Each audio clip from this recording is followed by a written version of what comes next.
Chapter 37. Water and Ink in the Evening. The bells rang out, reverberating both in Meng Hao's heart and throughout the Reliance sect. Soon, Meng Hao could see countless disciples hurrying forward. Before long, the square was packed. As the disciples entered, they looked at Meng Hao in shock, then saluted. Fatty stood in the crowd, looking pleased, filing away at his teeth with his flying sword. He was surrounded by a group of fawning disciples. So elder brother Meng is distributing the medicinal pill today. I remember back when he was an outer sect disciple like us, but now he's a member of the inner sect. Elder brother Meng is scholarly and refined. I heard that he used to be a scholar of high rank, but he cared more about cultivation, so he quit and joined the Reliance sect. Now that you mention it, I remember the first time I saw elder brother Meng those years ago. I could tell that he wasn't ordinary.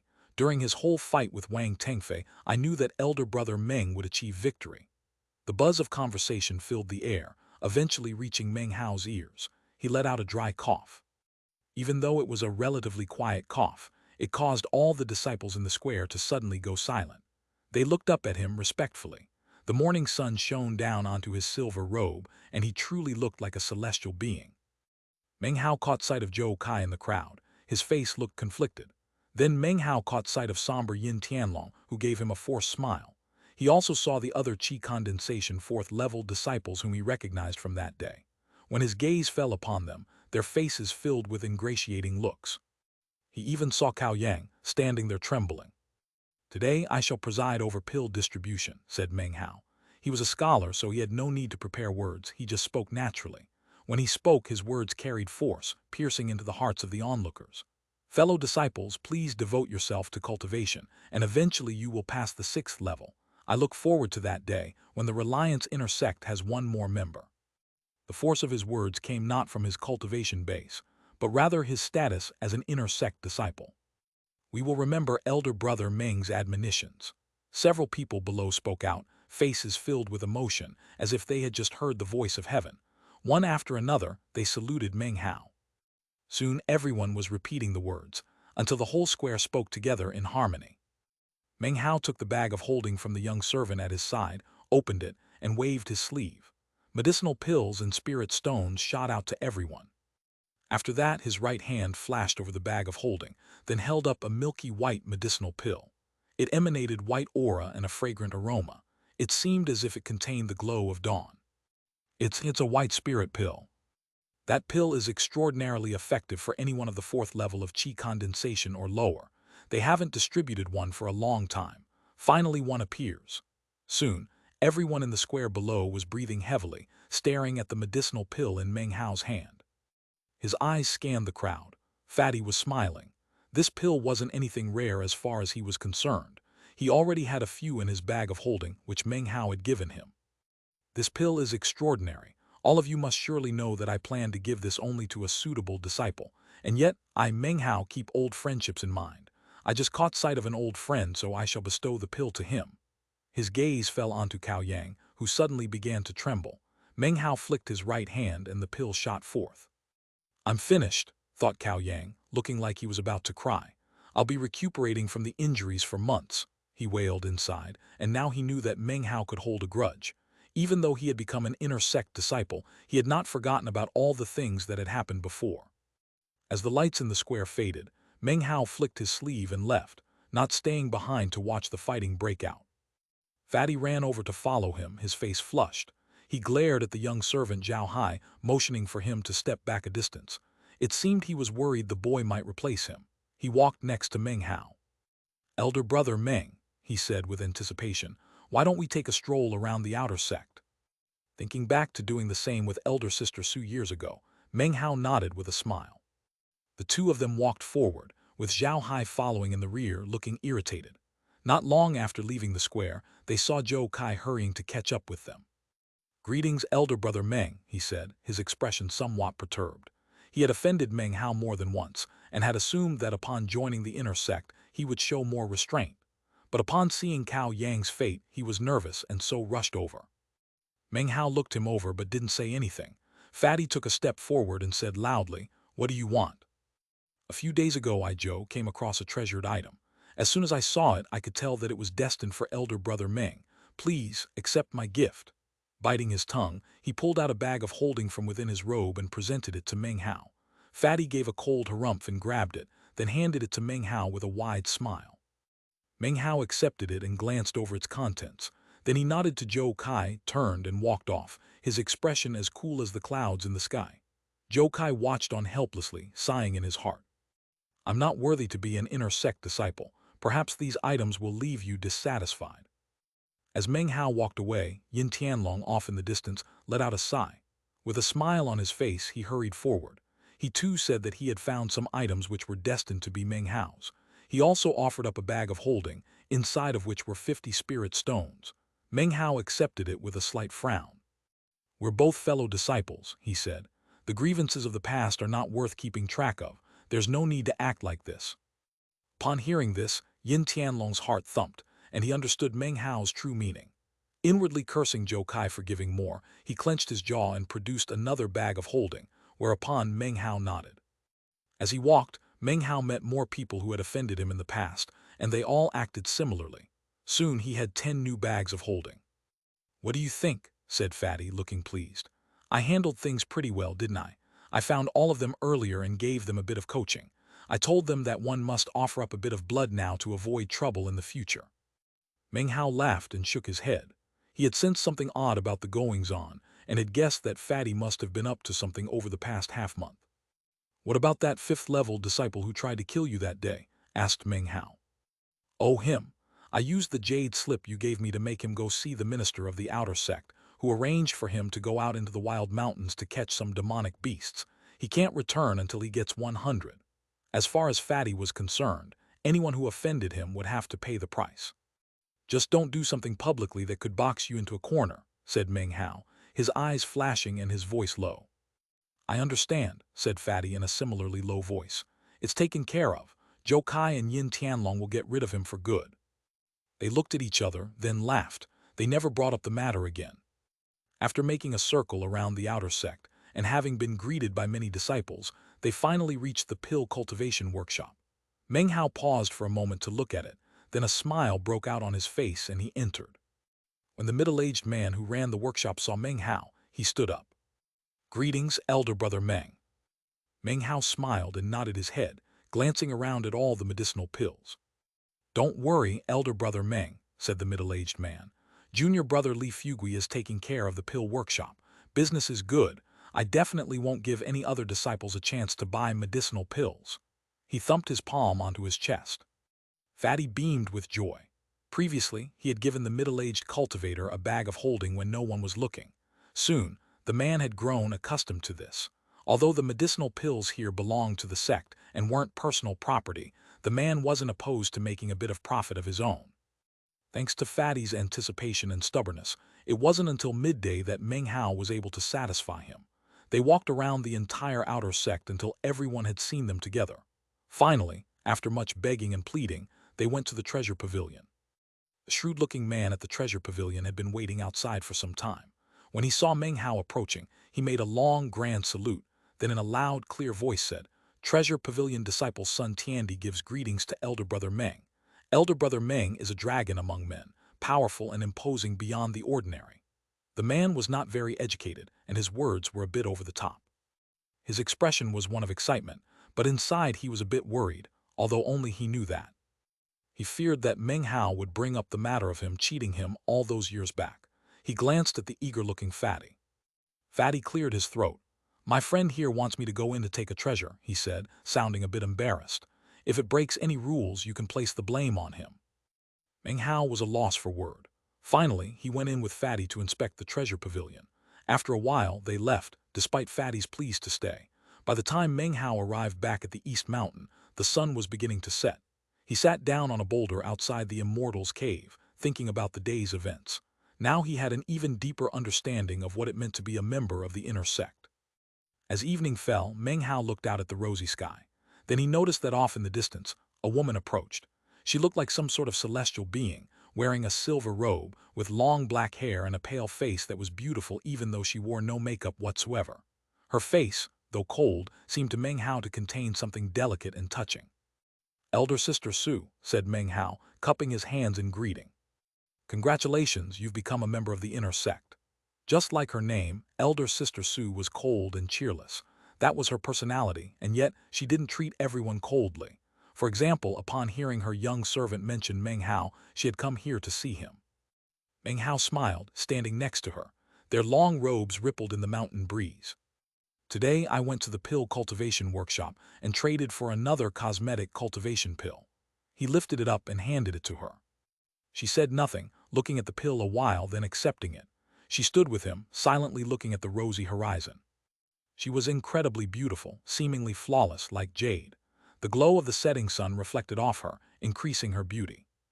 Time seemed to stand still.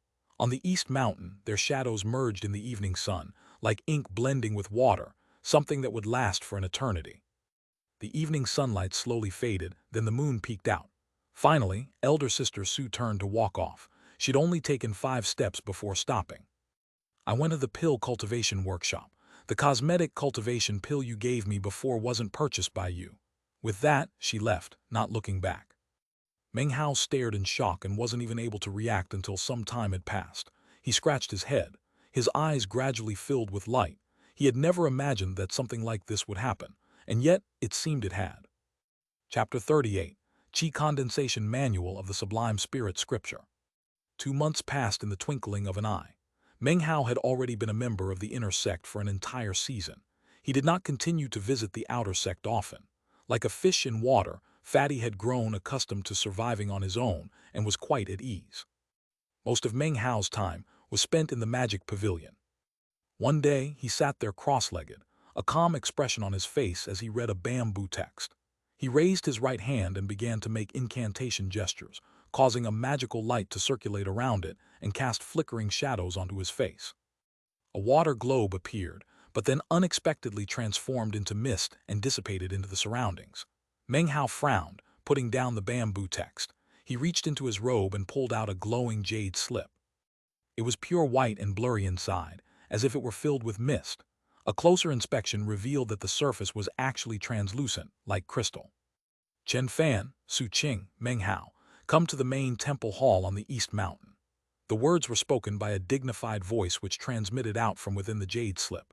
It was easily identifiable as belonging to sect leader He Luohua. Meng Hao straightened up the bamboo texts, stood and strode silently out of the main door of the magic pavilion, making his way toward the top of the East Mountain. At almost the same time as he walked out, 2 figures shot toward the peak. One had a warm, gentle face filled with righteousness, Chen Fan. The other was beautiful but cold, elder sister Su Qing. Su Qing cast a glance at Meng Hao. This was the first time they had seen each other since that evening the previous month. The 3 sped toward the peak of the East Mountain, eventually arriving at the main temple hall. It had an ancient feel, the rich ornamentation giving the feeling that it had seen many ages pass. This was a very important place to the Reliance sect, a place that throughout the generations, only inner sect disciples could visit. Within the main temple hall were 9 statues. The foremost one was of an old man, his expression not one of anger, yet still filled with might. His dark eyes seemed to shine with life. His left hand was lifted up in front of him, his chin raised as if he were staring down his nose at all creation. He seemed to emanate a sort of indescribable, domineering air. Behind him, 8 statues were arranged neatly, all of them possessing the demeanor of transcendent beings. Meng Hao had visited this place during his first 7 days in the inner sect. He had kowtowed before these statues, and knew well that the calm, powerful old man was none other than Patriarch Reliance. The other statues were the other patriarchs of the Reliance sect. Sect leader He Luohua stood beneath the statues, his back toward Meng Hao and the others as they entered. He stared at the statues as if he were in a trance. It was impossible to tell what he was thinking. Next to him was Grand Elder Aoyang. He nodded to the 3 of them, a solemn expression on his face. "Pay homage to the patriarch," he said, his voice profound. Meng Hao, Su Qing, and Chen Fan bowed deeply to Patriarch Reliance, their faces somber. "I joined the sect when Patriarch Reliance had been missing for 100 years, said He Luohua. At that time, the Reliance sect was still in its glory days. He sighed and turned around. Meng Hao, Chen Fan, and even Su Qing gazed at him with shining eyes. He was silent a moment, then slowly continued. "You have read about Patriarch Reliance in the ancient records and know how glorious our Reliance sect used to be. We even had a complete understanding of the 3 levels of foundation establishment. I've called you here today to explain the complete truth."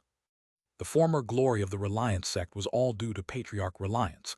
Because of his cultivation base, he dominated the entire state of Zhao. His reputation even shook the southern domain. All of that was because of one of the manuals of the Sublime Spirit Scripture. As he Luohua spoke, Chen Fan's eyes began to shine brightly. Even Su Qing's grew sharp. Only Meng Hao stared blankly. He didn't know what the Sublime Spirit Scripture was. The Qi Condensation Manual, said Chen Fan lightly.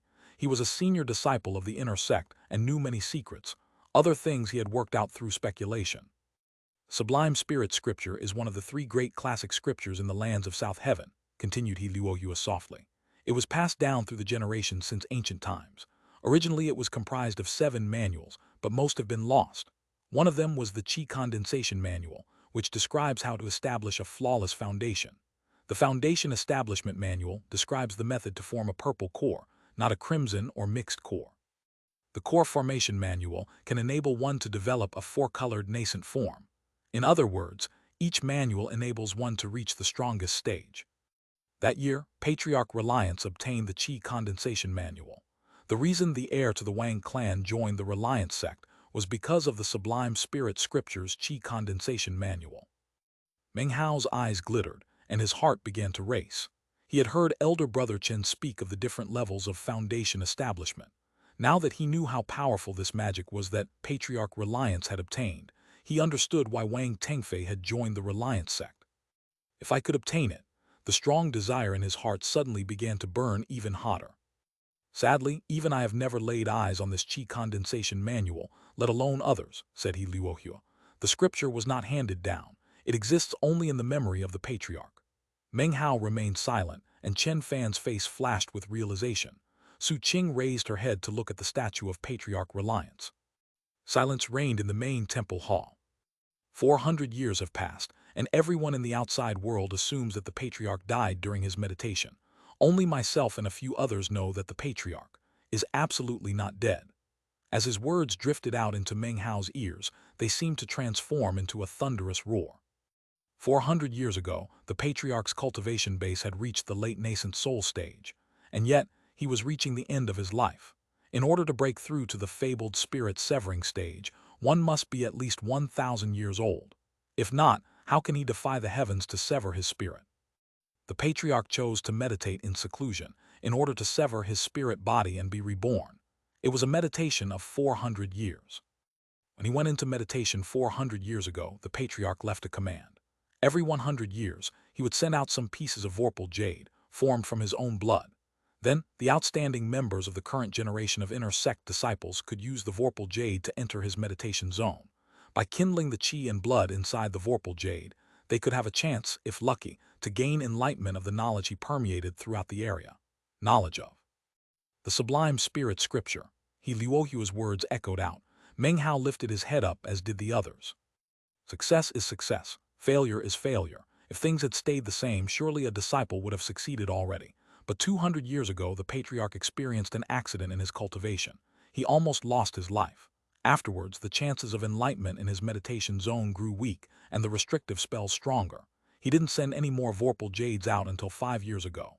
When he did, he sent out 3 pieces. 3 pieces of vorpal jade indicate that 3 individuals may enter. It also reveals how powerful the restrictive spells are in the Patriarch's meditation zone, and means that there are only 3 areas where enlightenment may occur. He Luohua's voice reverberated throughout the main hall. He flicked his right sleeve, and 3 blood-red streaks shot toward Meng Hao and the others to stop floating in front of them. They were jade-smooth blood crystals, also known as vorpal jade. You 3 are the only disciples of the inner sect, and therefore I bestow these vorpal jades to you. Whether or not you gain the enlightenment of the Sublime Spirit Scripture will depend on your luck. With that, he flicked his sleeve again, and the statue of Patriarch Reliance began to hum. Its eyes shone with boundless radiance, and a vortex began to form in front of him. Enter, said he Luohua, his voice sounding out like thunder. I wish you luck in enlightenment. Meng Hao and the others seemed to transform into auroras as they gripped their pieces of vorpal jade and shot into the vortex, disappearing inside. Outside, the vortex remained, but without a vorpal jade, no one, not even a cultivator at the nascent soul stage, could enter it. Looking up at the vortex, Grand Elder Aoyang quietly said, "Who knows which of them will acquire the Sublime Spirit Scripture, or Perhaps they will all come up empty-handed. It depends on personal fortune. There's no use in thinking too much about it. Liuohua sat down cross-legged next to him and began to meditate. Meng Hao entered the vortex. A blinding light appeared in front of his eyes which forced him to close them. A rumbling roar sounded in his ears, and then he heard strange shrieks and screams coming from all directions. After what seemed like years, he felt his body suddenly tremble, and then the sound ceased. The shrieking turned into silence. He opened his eyes to find himself standing on top of a sacrificial altar that was several meters tall. He looked around. The place was enormous. Up above was black earth, dotted with small crystals that shone like stars, casting a dim light on the surroundings. Nothing was very clear, as if everything were covered with gauze. Various buildings rose up out of the fog. How desolate! It seems like no one has been here for hundreds of years. It was Chen Fan's voice, drifting from some distance away. Eventually, he appeared, walking through the fog. In the direction from which he came could be seen another altar, several meters tall. The soil up above has restrictive spells cast on it. These are the sect catacombs. Su Qing appeared from another direction. Dressed in her silver robe, she appeared matchlessly beautiful. I entered the sect earlier than both of you, said Chen Fan. Once I performed guard duty at the main temple hall, so I know a few secrets that you two don't. These are definitely the Reliance sect catacombs. Directly above is the outer sect. Meng Hao walked off the altar to stand next to Chen Fan and Su Qing. Looking around at the hazy images of buildings around them, he could see plenty of withered plants and flowers. Everything was deathly still. This fog is a restrictive spell, said Meng Hao with a frown. It's making everything appear to be black and white, no color whatsoever. Precisely, said Chen Fan with a serious look. Don't attempt to touch it. Because of the patriarch's weak state, he's lost control of it. Let us use our vorpal jades to find our places of enlightenment. He looked at them. We don't know how much time we will have to gain enlightenment. Let's all wait for each other, then leave together. Junior sister Su, junior brother Meng, I wish you success. He cast his spiritual power into the vorpal jade, whereupon it emitted a blood-red glow and began to drift away. Chen Fan followed, soon disappearing into the distance. Su Qing nodded at Meng Hao, then followed the blood-red glow of her vorpal jade in a different direction. Meng Hao looked around, then was about to activate his own vorpal jade when suddenly a shrill shriek rang out. It grew closer and closer until it seemed to be only about 30 meters away. Chapter 39, Patriarch Reliance. Meng Hao's expression changed. He suddenly saw the fog roiling, and then about 30 meters away a shrieking man appeared. He wore a long tattered robe as he charged toward Meng Hao. He emanated a fierce heat which transformed into a ruthless killing aura.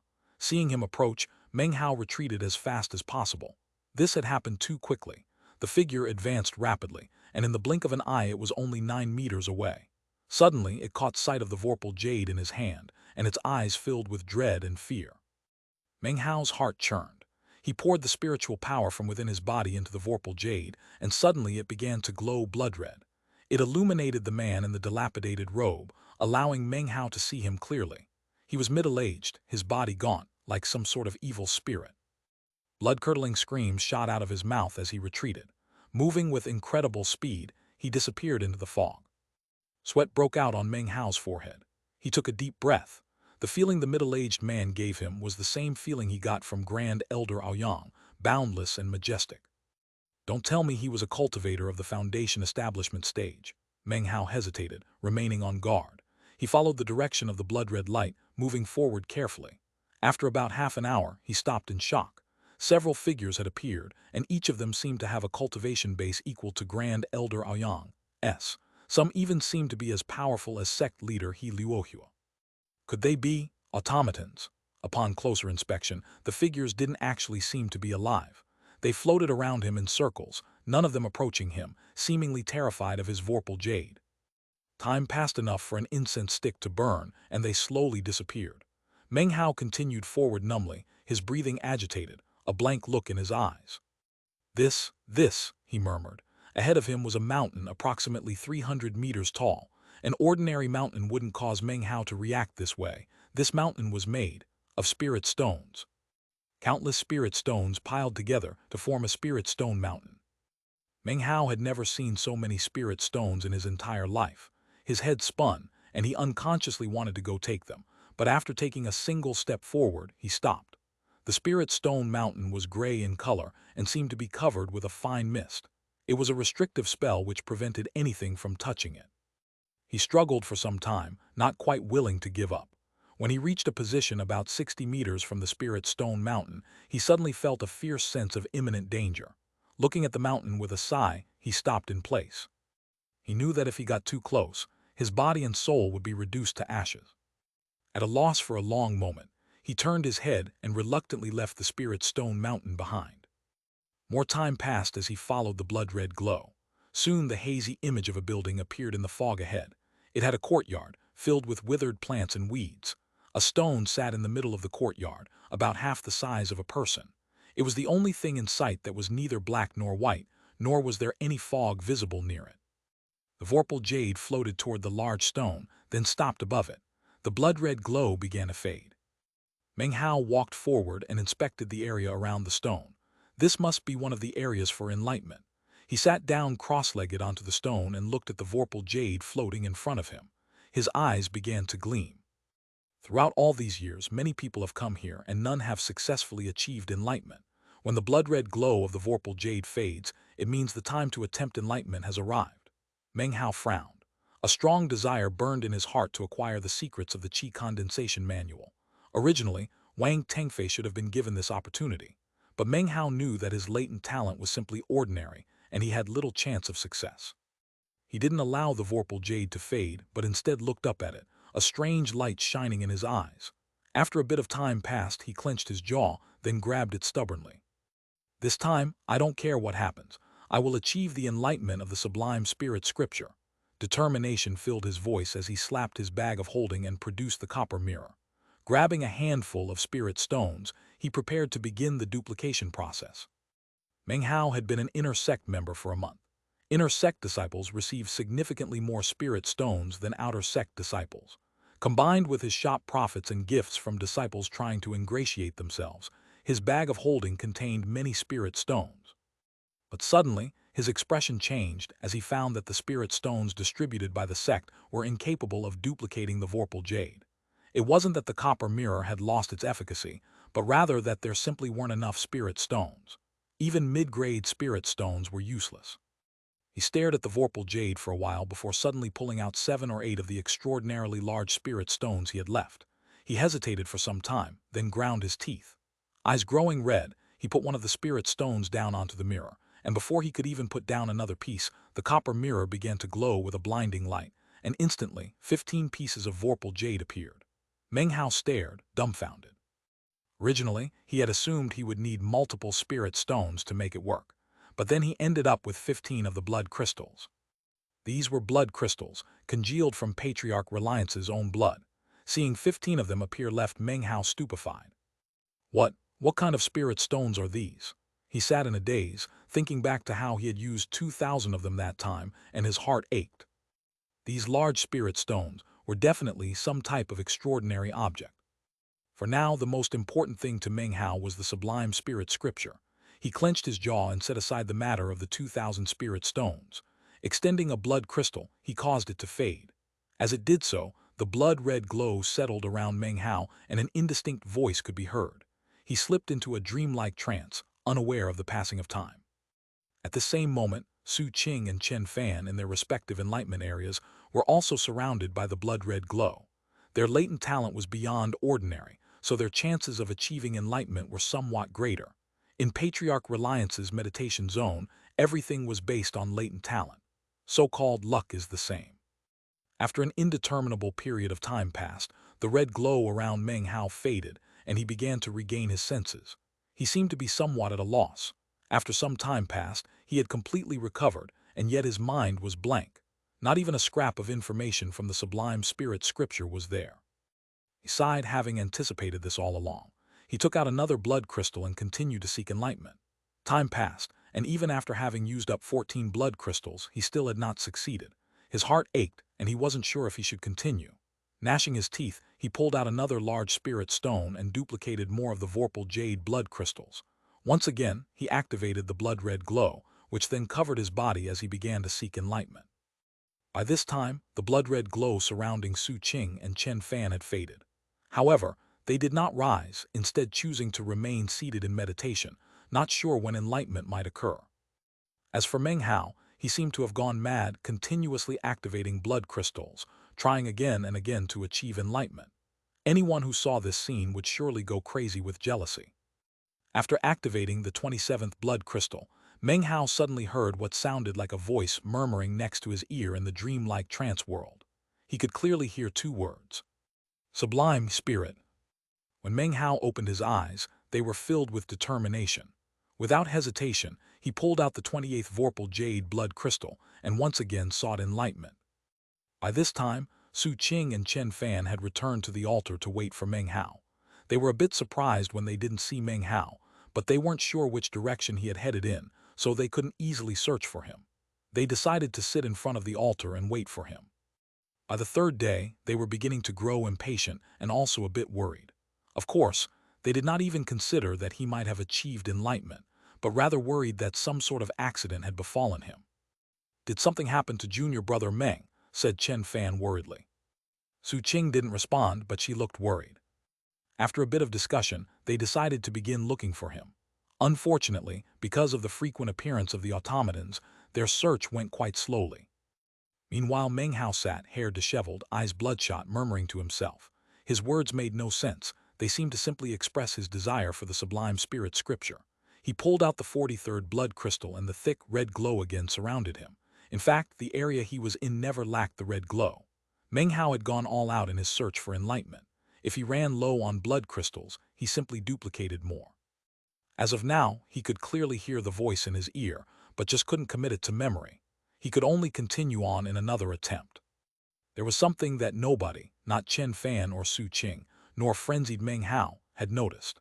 After the blood crystal ceased to glow, it would transform into a barely discernible blood-red light, which would then enter into the ground and pass into a secret chamber below the catacombs. There, a withered body sat cross-legged, seemingly lifeless. The room was filled with the feeling of death. Every time one of the blood-red lights entered the room, the body would assimilate it and begin to change slightly. By the time the third light entered the body, there seemed to be some shred of life in it. The light of life was dim, though, and the body was unable to do anything except sit there. This was Patriarch Reliance. The Vorpal Jade blood crystals were congealed from his own blood and contained his aura. After being activated, they would return to him, continuing his life. Without them, he would be thoroughly dead. Originally, he had planned to postpone his death in this fashion, until the very last spark of his ruthless and ambitious life was extinguished, whereupon he would pass into death. He was already in a state of despair. He spent most of his time in deep sleep, awaking only occasionally, and briefly, whereupon he would sink back into slumber. He had no energy to waste on superfluous matters. As for the Vorpal Jade, this was an arrangement he had prepared many years ago. Were it not for them, he would have passed into death hundreds of years ago. These are the last 3 pieces of Vorpal Jade. Now that they had returned, he had regained consciousness. He sighed and went back to sleep, knowing that he would probably never wake up again. And yet suddenly, a 4th blood-red light entered the secret chamber and fused with his body. He woke again, shocked. I am already out of Vorpal Jade. Could I have remembered incorrectly? Even as he talked to himself, a 5th blood-red light appeared, making its way into his body. He observed, dumbstruck, as a 6th, 7th, 8th blood-red light appeared. By the 3rd day, countless blood-red lights had appeared, one after another, continuously fusing with his body. Patriarch Reliance's heart surged with excitement and his face filled with hope. Suddenly, his eyes opened. Holy hell, these are clearly not my blood, but they are definitely my blood crystals. What's going on? What the hell is going on? Chapter 40, Sublime Spirit Scripture. At the same moment that Patriarch Reliance opened his eyes, Meng Hao activated the 50th Vorpal Jade blood crystal. His head vibrated violently, and a scriptural text floated around him. Each and every character of the scripture emitted a bright golden light which pierced through his body. It completely overpowered the blood-red glow, leaving behind a glowing golden aura. As the golden aura spread out, Meng Hao began to change. His core lake churned violently as it began to take on a golden hue. As the lake water became gold, a thunderous roar sounded out, transforming his entire body. His body filled with loud cracking sounds. His bones grew longer, his blood and flesh grew stronger. In an instant he grew more powerful, both inside and outside. His chi vessel seemed to be as transparent as crystal, completely integrated into his physical body. His hair grew longer as he transitioned into a new state according to the mnemonics of the Sublime Spirit Scripture. More time passed, approximately 6 hours, and then another boom sounded out inside Meng Hao. When he opened his eyes, they shined with golden light. The golden glow faded. He looked excited. Within his mind he could clearly see a mnemonic branded indelibly onto his spirit. He understood every single line. This was the Sublime Spirit Scripture. This was something that could cause blood to spray like rain in the outside world. This was the Qi condensation manual that countless sects would fight like mad for, and here it was, inside Meng Hao's head. After the 6 hours of transformation, Meng Hao was still at the 6th level of Qi condensation. But as for his new cultivation method, it could be counted as one of the 3 best in all the lands of South Heaven. This good luck was something even great clans and sects disciples would struggle to achieve. Using the cultivation method of this Qi condensation manual, if Meng Hao was able to reach the foundation establishment phase, then he would definitely be able to establish a flawless foundation. In addition, his spiritual power would be much deeper than that of his contemporaries. Perhaps it would not be the most powerful, but as time passed, the power would slowly accumulate, and by the time he reached the foundation establishment stage, like a butterfly emerging from a cocoon, he would have a flawless foundation rarely seen in the world. As of right now, if he ran into Wang Tengfei, he would not be put into the precarious position he had been that day. In fact, he could now simultaneously control 10 flying swords without losing any of their dexterity. His power had doubled. Filled with excitement, Meng Hao clenched his fists, his heart filling with longing. After a while he took a deep breath, descended, and walked off. Patriarch Reliance was wild with excitement. Upon opening his eyes, he could see Meng Hao, Chen Fan, and Su Qing. He waited eagerly for Meng Hao to produce another blood crystal, then watched in a daze as Meng Hao suddenly achieved enlightenment. Damn it, I should never have placed the enlightenment field out there. If I didn't, how could I get the young pups here? But why did he gain enlightenment with only 50 blood crystals? 100 would be better, 200, at least 300. 500 would mean I don't need to meditate here. Patriarch Reliance was filled with depression. This was his greatest hope, disappearing before his eyes. Without blood crystals to replenish himself, he could only waste away. Yet he knew there was nothing he could do. I didn't do myself favors that year. I closed myself in here with no way out, and it's very difficult to transmit my voice. As far as magic goes, I'm too weak. What to do? I have to think of something. His face grew anxious as he watched Meng Hao meet Su Qing and Chen Fan in the catacombs above. They proceeded toward the altar, clearly preparing to leave. If I caused all members of the state of Zhao's cultivation world to come here, I could use their cultivation bases to break out of this meditation zone. If I break out, I can absorb their life force and have a chance at my second severing. Patriarch Reliance gnashed his teeth, squeezing as much as he could from his weak cultivation base, then slapped his right hand onto the ground. It began to rumble. At that same moment, Meng Hao was trying to come up with an excuse for why he'd gone missing and why his body looked different. Chen Fan smiled and nodded, and Su Qing, seeing Meng Hao wasn't harmed, said nothing. The 3 stepped onto the altar, getting ready to depart. Suddenly, a roaring sound filled the air and the entire catacomb shook. A giant crack split the earth before them as a massive stone stele slowly lifted. After time passed for an incense stick to burn, it had completely emerged. It was approximately 30 meters tall, inscribed with golden characters. It was a scripture, none other than the Qi condensation manual of the Sublime Spirit Scripture. The 3 stared in shock, especially Meng Hao. After all the trouble acquiring the Qi condensation manual, here it was. He looked at it in a daze, but after examining it further, a strange expression appeared. The first 2 lines were accurate, but the rest was a complete fabrication. It appeared filled with abstruse mysteries, but since Meng Hao knew the true scripture, he could tell instantly this one was false. He hesitated for a moment, but didn't say anything. Chen Fan's eyes glittered. He walked forward beneath the stele, as did Su Qing. They looked at it some time, then exchanged a shocked glance. "We should take this with us," said Su Qing slowly, "and let the sect leader decide what to do with it." Meng Hao blinked, then nodded as if he completely agreed. When Patriarch Reliance saw this, he laughed, more than pleased. Take it quickly. Take it out and let as many people know as possible. Ha ha ha, I'm so smart. I was worried people might break in here during my meditation, so I prepared that false stele. Of course, fearing it might be identified as false, I prepared a little trick. Once it's removed from this place, it will project a sign into the sky which people in all directions will be able to see. Originally, it was designed to cause harm, but now it's going to be quite helpful to me. Excellent. Excellent, excitement filled Patriarch Reliance's heart, but then suddenly his eyes widened. "We must not," said Chen Fan in a dignified voice. After examining the steel carefully, his face filled with resolution. He shook his head, looking at Meng Hao and Su Qing. "This steel is extremely important. If we take it out, then we would be bringing calamity upon the sect. If an outsider learned of its existence, it could bring about our destruction. Let's each of us use a jade slip to make a copy of the scripture inscribed onto the steel. That way we can take the contents out but leave the steel in place. That is the safest method." Chen Fan's face was filled with sincerity and righteousness. What he said was completely selfless in nature and also took the safety of the sect into consideration. Su Qing nodded, and Meng Hao, of course, did not disagree. They immediately copied the contents onto their jade slips, then stood onto the altar and made their departure.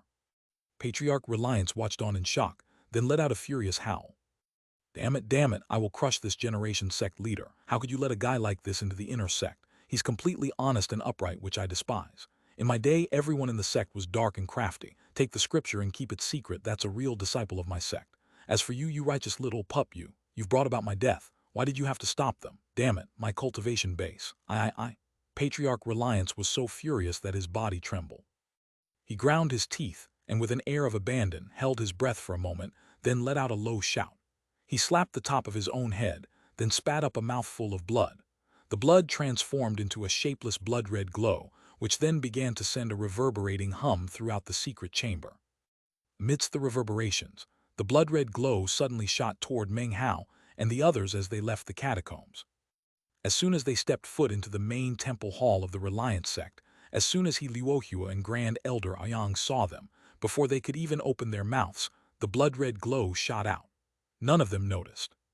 Suddenly a thunderous sound rang out, and a bright light spread out, millions of meters in all directions, turning the entire sky bright red. Then, in the middle of it all, amidst a multitude of colors, appeared a strange sign. There were a multitude of characters. Most of the characters weren't able to be seen clearly, but two were. They read, "Sublime Spirit." The sign filled heaven and earth in all directions. The multitudinous characters of the scripture glowed brightly, especially the two characters, Sublime Scripture, shining out across the entire state of Zhao. Within the three great sects of the state of Zhao, all the disciples stared up in astonishment at the strange phenomenon. Streak after rainbow-like streak flew from the various closed-door meditation zones as multiple sect patriarchs emerged. The Sublime Spirit Scripture. The Sublime Spirit Scripture has appeared. It appears to be located in the Reliance sect. Could it be?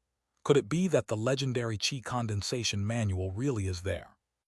In the space of a moment, powerful members of several great sects of the Southern Domain emerged from meditation. For the Sublime Spirit Scripture and the Qi condensation manual to appear was an exciting matter. Without hesitation, they shot from the Southern Domain directly toward the state of Zhao. They all feared that if they weren't fast enough, their opportunity could be lost to the other powerful Southern Domain clans, or other sects. In the Southern Domain, the wind had shifted. Prismatic streaks of light shot toward the Reliance sect, as nearly 20 cultivators from the three great sects of the state of Zhao moved into action. The weakest among them was of the foundation establishment stage. 6 were of the core formation stage. They cut through the sky with earth-shattering power. Chapter 41, A Sensation in the State of Zhao. When the sign appeared in the sky above the Reliance sect, all outer sect disciples stared up in awe, their minds buzzing. Unable to comprehend what they saw, their eyes went blank. Looking at the golden characters filling the sky, their hearts trembled. Fatty, filing his teeth with the fish-scale sword, made choking sounds, nearly stabbing himself in the tongue as he gaped at the scene. Shangyuan Ziu, in secluded meditation, suddenly lifted his head. When he saw what was happening, his body trembled and his eyes shone with disbelief. His face changed as if he'd suddenly recalled something frightening. He stood in a flash, and a teleportation spell he'd prepared years before appeared. He stepped into the spell and disappeared. In the main temple hall on the East Mountain, Luohua's face fell as Meng Hao and the others appeared. Looking up, his face paled and he staggered back. Grand Elder Aoyang raced out of the main temple, looking up into the sky, his face grim. "Did you touch anything in the Patriarch's meditation zone?" he asked, turning to face them. His expression and tone were solemn. When we were about to leave, a stone stele appeared, said Chen Fan, sounding pained. We feared bringing it out would doom the sect, so we made copies instead. He took out his jade slip, as did Meng Hao and Su Qing, handing them to Grand Elder Aoyang. This is, Grand Elder Aoyang's brow furrowed, and then his eyes shone with disbelief. No need to study it, said he Luohua with a long sigh. The stone stele and the sign in the sky are both fake. He looked down, then shook his head. Other sects from the state of Zhao will arrive soon. The Reliant sect cannot evade this disaster. They're here for the patriarch. He flicked his sleeve, and a rumble sounded throughout the sect. A soft light arose, covering everything. You three are inner sect disciples.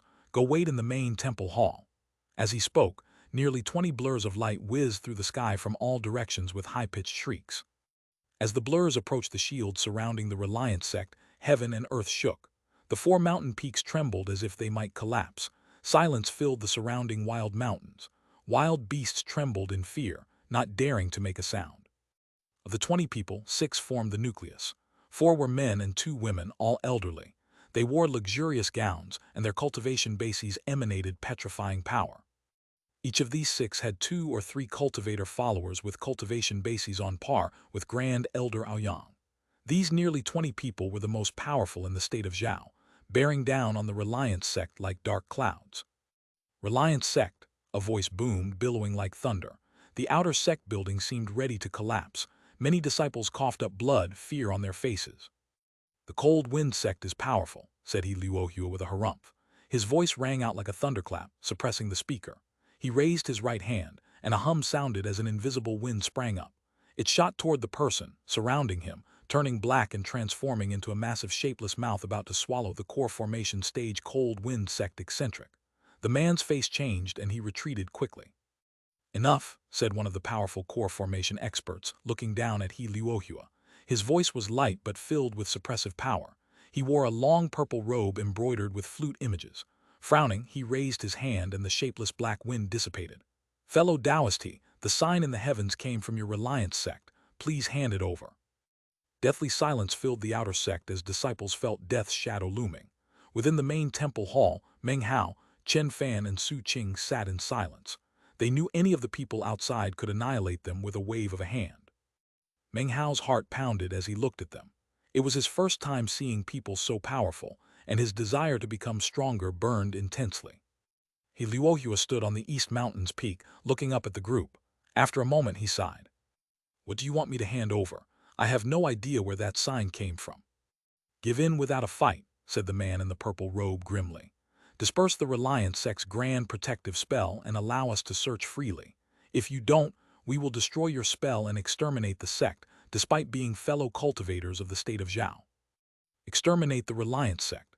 He Luohua suddenly laughed, louder and louder, echoing throughout the sect. As he laughed, he saw Grand Elder Aoyang standing ready to fight to the death. He saw the 3 inner sect disciples sitting grimly in the main temple hall. He glanced at crowds of outer sect disciples, covered in blood. He knew they were without hope, helpless. How could he fight back? How could he ensure the outer sect disciples lived? How could he avoid this disaster? As long as I am the sect leader, I will not allow outsiders to bully us, but I cannot protect everyone. His laughter carried sorrow, but also a shred of hope. Even if you don't exterminate it, the Reliant sect cannot continue much longer. Therefore, as of today, the Reliant sect is disbanded. I need these mountains no longer. He flicked his sleeve and flew up. Grand Elder Aoyang followed, shocked. They floated in the air, looking down at the sect that had been their home for 60-year cycles. Grief filled their expressions. Disciples, hear my order. The Reliant sect is hereby disbanded. As of now, you are no longer its disciples. This world no longer contains the Reliant sect. Blood veins appeared in his eyes. The 20 or so experts from the state of Zhao began to laugh coldly at he Luohua's shocking words. Are you satisfied? He asked. Any treasures or signs here are nothing to do with me or these sectless pups beneath me. If you hurt anyone, I will detonate the grand protective spell, and we perish together. His voice was resolute, and his bitter words made the state of Zhao experts' hearts quaver. Fellow Taoist, since you have made this decision, we will not make things difficult for you, said an old woman from among the 6 most powerful. The Reliant sect is disbanded. If you step aside, we will not cause problems for the disciples. You can rest at ease. Her gaze was like lightning. As she looked over the sect, she could tell the object from which the sign originated was here, but not being held by anyone. Meng Hao looked up, and as Luohua's words rang in his ears, he recalled the law of the jungle. Despite how powerful the sect leader was, he'd been forced to dissolve the sect. Chen Fan staggered back on unsteady legs, saying nothing. Su Qing lowered her head. Hearing the fellow Taoist from Tianlao, I feel at ease. Luohua flicked his sleeve and the grand protective spell dissipated. He turned to leave, followed by Grand Elder Aoyang. Some among the group floating in the sky watched Luohua with glittering eyes, clearly unwilling to let him leave. Yet their attention was captured by the prospect of searching the Reliance sect. Inside the main temple hall, Chen Fan's face was pale. He took a few more steps back until he leaned against the statue of Patriarch Reliance. At that moment, a booming sound filled the sky and multitudes of lightning bolts approached. Cold laughter rolled out, shocking all cultivators. Even the experts from the state of Zhao appeared shaken. "No one is permitted to leave," the voice roared. A massive shield swept over the entire Reliance sect, covering everything within countless kilometers in every direction. No one could leave. Luohua's face changed. He looked up and caught sight of a massive feng shui compass, roughly 300 meters in diameter. A beautiful woman in a luxurious dark green robe stood on it, her hair bound by a phoenix hairpin. Dozens of cultivators surrounded her, most female, all extremely beautiful. Their arrogant, cold expressions looked down. "Correct, no one is permitted to leave." Suddenly, the air split and a large armored man appeared, laughing. He carried an enormous golden sword over his shoulder, followed by dozens of big, tall people with killing intent on their faces. "Zhao Shanling of the Golden Frost Sect, Tao Protector," said the beautiful middle-aged woman at the center of the feng shui compass, her voice cold. "You certainly have a sensitive nose." Her voice rippled out. "If the ladies of the Black Civ sect can come," replied Zhao Shanling with a laugh, "then why can't the men of the Golden Frost sect?" Just then, a sigh rang out from outside the shield. A cold light shot down from the heavens and pierced through, letting a flying sword nearly 300 meters long pass through. The primitive-looking blue sword flew in, surrounded by swirling intense coldness that caused snowflakes to fall throughout the area surrounding the sect. A middle-aged man stood on top of it. He wore a long scholar's robe with his hands clasped behind his back. He was the only person on the massive sword, but he emanated the aura of one who could stride among the heavens unhindered.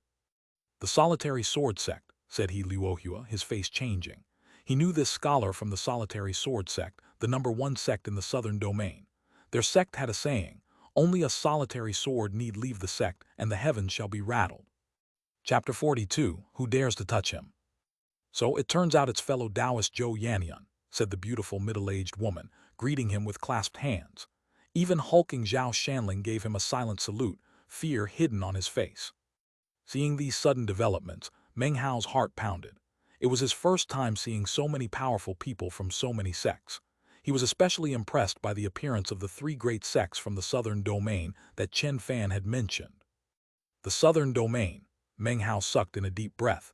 Su Qing stood next to him looking calm. It was impossible to tell what she was thinking.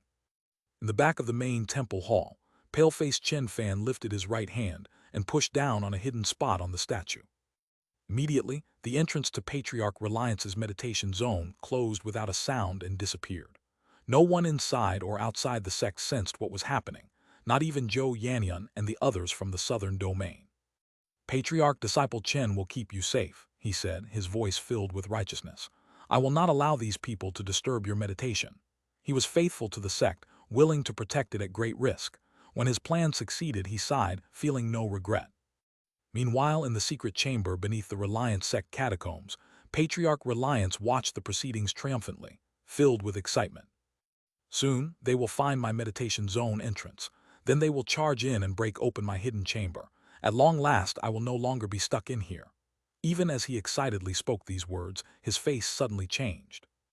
Damn it, you, what are you doing?" He watched as Chen Fan, with utmost caution, began to move. Patriarch Reliance watched on in a daze as the entrance to the meditation zone quietly disappeared without a trace. He couldn't believe it.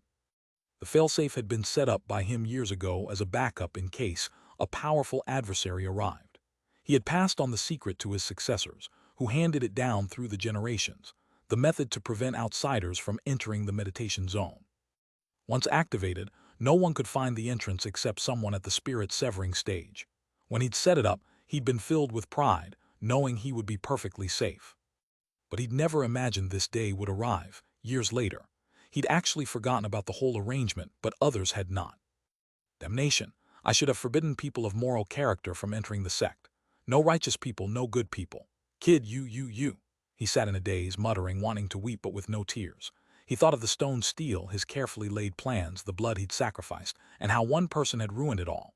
Though this person's intentions were good, as he thought about such unflinching bravery and faithful demeanor, Patriarch Reliance trembled. Just as he reached the height of despair, Zhou Yannian of the solitary sword sect arrived. He gazed over the sect, casting his senses across it, as did the beautiful woman from the Black Sieve sect and hulking Zhao Shanling. With their powerful senses, they pored over the sect, searching in thorough detail. The experts from the state of Zhao watched on in fear, and then they too began to search about with their senses. After a time, Zhou Yannian frowned. He could sense the sublime spirit scripture's aura within the mountains, but knew it wasn't held by any Reliance sect disciple. He couldn't find it. It was not just him. The beautiful woman as well as Zhao Shanling also frowned. They descended to the ground and began to search about in person. The state of Zhao experts did the same, and soon people filled the sect. Meng Hao and the others were kicked out of the main temple hall, which was then searched until wrecked. In the sky, the strange sign began to fade, yet no one found a single clue. People even descended into the underground areas to search, and yet they came up empty-handed. They watched the sign slowly disperse, transforming into a crystalline glow that eventually disappeared. The sublime spirit scripture's aura disappeared as well, as if it had come and gone with the sign. The Reliance sect slowly began to quiet down. No valuable treasures had been found. Even the dragon's cave in the Black Mountain had been searched. As for the corpse of the dragon, it had been removed some time ago by Wang Tengfei, leaving the cave empty. As dusk fell, the search concluded. The 3 members of the southern domain's great sects looked embarrassed. They had expended spirit stones to teleport here and come up empty-handed. They felt a sense of loss. "This kid isn't bad," said Zhou Yannian, standing on his massive sword floating in midair. His eyes swept across the land, falling on Chen Fan. "If you are willing to become a disciple of the solitary sword sect, come with me to the southern domain." During his search, he'd noticed Chen Fan's latent talent and approved. He especially noted Chen Fan's righteous air, which aligned with the solitary sword sect's cultivation practices. As he spoke, he lifted a finger and Chen Fan floated up. Before Meng Hao, Su Qing, and all the outer sect disciples, he drifted toward Zhou Yannian. The state of Zhao experts looked on in envy, knowing how lucky the young man was. He Luohua and Grand Elder Aoyang looked on silently, their feelings mixed. They knew the Reliance sect was too small. They'd be happy if an inner sect disciple had a chance at a better path. "Disciple Chen Fan," began Chen Fan, his face filled with conflicting emotions. He looked down at the sect, at He Luohua and Grand Elder as they silently nodded approval. He looked at Meng Hao and Su Qing. Determination filled his face. "I thank you for your goodwill," he said, lifting his head as he looked at Zhou Yannian. "But I am a member of the Reliance sect. In this life I cannot join another." He knew that if he agreed, he'd have better opportunities. But there are some things a man simply cannot do. For him, there would be only one sect in his life. His words moved the state of Zhao experts. Such disciples were a treasure to any sect, yet most wore looks of pity. Refusing the solitary sword sect this way courted death. He Luohua said nothing, looking at Chen Fan with greater conflict. He sighed inwardly, wondering how the young man could be so stubborn. Zhou Yannian's eyes glittered. He stared at Chen Fan for a while, then dryly said, "Do you know what solitary sword sect means in the southern domain?" Chen Fan was silent, then nodded. He'd studied the ancient records, so he knew about the solitary sword sect, the #1 sect in the southern domain. "Then you must know my status in the sect." Zhou Yannian's expression was grim, his eyes radiating killing intent. Even the sky darkened as if torn by his aura. "I know of the solitary sword sect as well as you, Elder Zhou," said Chen Fan in a soft voice. "Everyone knows you. You are the current generation's Tao protector. Your cultivation base is profound and your name has rocked the southern domain.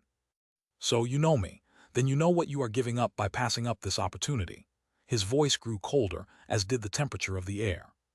"The solitary sword sect has a history tens of thousands of years old.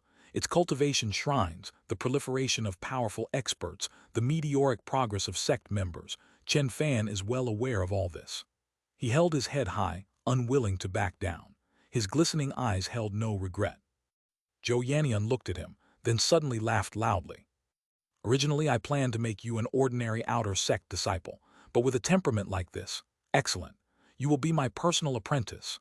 Zhou Yannian's smile filled with admiration. With a flick of his sleeve, he pulled Chen Fan onto the massive sword and prepared to leave. Seeing the solitary sword sex actions, the beautiful middle-aged woman realized that taking a qualified disciple back was the only way to prevent this trip from being a complete loss. This girl isn't bad. The Black Civ sect wants her. She'd long noticed Su Qing, approving of her beauty and coldness. Without waiting for Su Qing to speak, she bent her finger, pulling her up onto the feng shui compass. Everyone watched in envy as she began to transform into diffracted light. Fatty stood filing his teeth. To him, the sect's disbandment meant he was now free. He felt confused happiness. He'd only been gone a few years, so when he returned to Yunji County, the house and bride his father had prepared would still be waiting. Soon, he'd enjoy the life of a rich man. Too bad I won't see Meng Hao. Oh well, we're brothers, so I'll help him pay back his debt to Steward Zhou. Eventually, I'll absorb the wealth of all surrounding villages, then the entire state of Zhao. Ha ha ha, Li Fugui will be the richest person in the world. The more he thought about his plans, the happier he grew. He filed his teeth, feeling anticipation for the future. Right then, hulking Zhao Shanling of the Golden Frost sect frowned. He was a bit late acting. After seeing 2 inner sect disciples taken, he glanced at Meng Hao and was taken aback, noticing a faint demonic aura within him.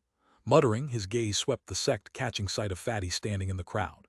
He stared in astonishment as Fatty filed his teeth with his flying sword. His eyes shone, and he completely forgot about Meng Hao and his demonic aura. How is this Fatty practicing cultivation? He's developed spirit teeth.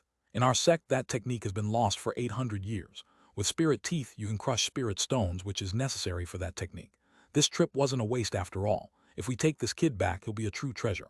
His eyes glittering, Zhao Shanling lifted his right hand and snatched up the stupefied Fatty. Kid, from now on, you are an inner sect disciple of the Southern Domain's Golden Frost sect. He tossed wide-eyed Fatty into a gray sack. Fatty's shrill cries sounded faintly as he disappeared. Zhao Shanling turned and headed toward the immaterial fissure, followed by his retinue. And thus, he, along with Zhou Yannian and the beautiful woman from the Black Civ sect, all prepared to take their leave. But then, Zhao Shanling suddenly remembered something. He turned back to look at the Reliance sect, and his gaze came to rest on Meng Hao. As he did, he stopped in his tracks, shocked. The beautiful woman from the Black Civ sect, as well as Zhou Yannian, also stopped. Meng Hao began to tremble. As the hulking man looked at him, it seemed he could see through him completely, piercing to his deepest parts, even to the demonic core resting in his core leg. This is, the hulking man's eyes narrowed, then shone. A moment ago, he hadn't cared about this weak-looking disciple and only thought to take Fatty, but something caught his eye about Meng Hao. He turned and began to walk toward him. I want this kid too, he said in a booming voice. Meng Hao's face turned cold and he felt his body about to shatter. His core leg seethed, and the demonic core felt ripped out by invisible force. Pain filled him, cold sweat breaking out. He felt his body crushed and clenched his fists tightly. There was nothing he could do. At that moment, a booming sound rang out from within the sect, a voice so powerful it shook the heavens and earth.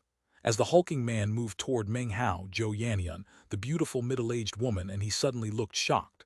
They turned their heads, eyes filled with astonishment. I have one heir left in the Reliance sect. Who dares to touch him? Chapter 43, The Soul Heir. Patriarch Reliance sat in his secret chamber, his hair disheveled, his eyes red. He looked as if he'd gone mad. His plans were about to fail. In moments, everyone would leave and never return. He watched as the Golden Frost sect cultivator moved toward his only remaining inner sect disciple. Fury rose in him, and without restraint, he sent his voice thundering out. It shook the heavens, stirring a gale-forced wind that swept back and forth. In the wild mountains surrounding the sect, trees were uprooted as the tempest battered the land. Many trees splintered until the tempest became dark green, filled with flashing lightning. The state of Zhao experts floated in midair, dumb with amazement. Even Zhou Yannian looked confused. Carrying Chen Fan's unconscious form, he retreated. The massive sword hummed and he was surrounded by multitudinous sword auras. The beautiful woman from the Black Civ sect also looked surprised. She retreated, reaching down to slap the surface of the feng shui compass. It suddenly expanded to twice its original size. As for Zhao Shanling from the Golden Frost sect, he took a deep breath and retreated backward. his fingers moving in incantation patterns. The golden sword flew out from behind him, and his entire body glowed with a golden light, making him look like some sort of celestial general. The three of them stared around at the Reliance sect, as if they were facing a deadly opponent. Meng Hao, who still stood on the East Mountain, looked at this change of events at the dark green tempest which filled the sky with its deafening roar, filled with unparalleled might. He found it difficult to breathe. His eyes wide, he moved backwards, his clothing whipping in the frenzied wind. He grabbed onto a boulder and held on, lest he be sucked up by the wind. And yet his eyes shined. Patriarch Reliance's words just now had reminded him of what he had read on the first page of the manual all those years ago, when he had first arrived at the Reliance sect. He Luohua and Grand Elder Aoyang also looked surprised. This turn of events was too sudden, shocking them to the extent that it almost seemed as if their cultivation bases would crumble under the might of the tempest. "Let it be known the Patriarch is still here," roared Patriarch Reliance. "No one is permitted to touch the kid surnamed Meng. He is my only inner sect disciple left. If he dies, I will have no hope." Gritting his teeth, he slapped his head and his body shook. He spat blood, then hit himself over and over, spitting more and more. His body began to spin. A look of hatred appeared in his eyes. After hitting himself 7 or 8 times, a massive amount of blood had been spat out. It congealed together, then shot toward the stone wall with a resounding boom. It banged against the wall, and nearly half of it was gone by the time it was able to punch through. Having accomplished this, Patriarch Reliance's head tilted to the side, and he slipped into unconsciousness. He almost seemed dead, as if only the refined blood contained his awareness. The refined blood burst from the secret chamber and through the catacombs. Outside, in plain view of the awestruck bystanders, it spread to cover the entire sect in roiling red fog. Within the fog boomed the sound of lightning as it expanded. In an instant, it had covered the surrounding mountainous region for countless kilometers in every direction. From outside, it appeared the entire area had turned into a red sea of fog. The fog churned and the roaring sound lifted into the skies. All of the cultivators present were stunned, and their shock was visible on their faces, even Zhou Yannian and the others. Within the red fog, the Reliance Outer Sect disciples all lapsed into unconsciousness, uninjured. On the other hand, sect leader He Luohua and Grand Elder Aoyang were pushed away, out of the fog. Their faces went pale as they watched on in astonishment. The fog roiled ceaselessly, and the thunderous roar continued on until it seemed there was nothing in the world except its resonant booming. The land was like an ocean of fog, the sky colorless. Then, the fog began to move, forming together into a gigantic face. The size of the face left everyone filled with fear. The face was that of an old man, calm, powerful, and domineering. His eyes were closed, but as soon as He Luohua and Grand Elder Yang saw him, their heads began to spin. They recognized this as none other than Patriarch Reliance. "Patriarch," said Grand Elder Aoyang, his eyes wide, filled with excitement. He's not dead after all." The experts from the state of Zhao cried out in alarm, their faces draining of blood. One after another they fled, their hearts trembling.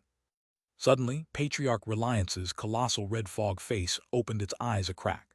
They opened just a sliver, and yet they emitted a trembling power which seemed as if it could crack open the earth. He glanced up at the heavens, and they seemed to be bloodshot. As his gaze swept around, the dark green tempest smashed into the red fog, seemingly transforming into Patriarch Reliance's long, dark hair.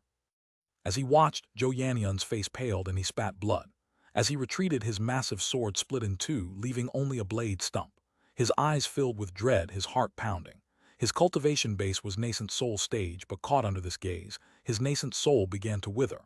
He retreated faster, pulling a blue talisman and activating it. It covered him, an unconscious Chen Fan, as he sped off. A powerful voice echoed in his heart. His opponent was spirit-severing stage, not nascent soul. As the beautiful woman from the Black Sieve sect saw this, the feng shui compass beneath her emitted popping sounds and was riddled with cracks. Then it exploded. This woman had never been so afraid. Spitting blood, she retreated with unconscious Su Qing. Only one thought filled her mind: flee. Hulking Zhao Shanling's body seemed attacked by a falling mountain. He retreated, coughing blood. The golden sword shattered into fragments. Face pale, he turned and dashed away, fleeing toward the immaterial crack. The experts from the state of Zhao all spit up blood. The Foundation establishment stage cultivators felt the spiritual energy in their bodies snapping, and they knew their longevity had been damaged. Their faces grew wan. On top of the East Mountain, the red fog curled around Meng Hao, circling around his waist. Face pale, he continued to grip the boulder. To the onlookers, however, Meng Hao's position was exactly in the middle of Patriarch Reliance's forehead. You forced my Reliance sect to disband and attempted to slaughter my only heir. You truly have gall. His world-shaking voice boomed in all directions. 3 red beams of light shot straight toward Zhou Yannian, the beautiful woman, and the hulking man from the Golden Frost sect. I, Zhou, am an elder of the Solitary Sword sect, a protector of the Tao. If Patriarch Reliance kills me, the Solitary Sword sect will destroy you. Patriarch Reliance, please cease your anger.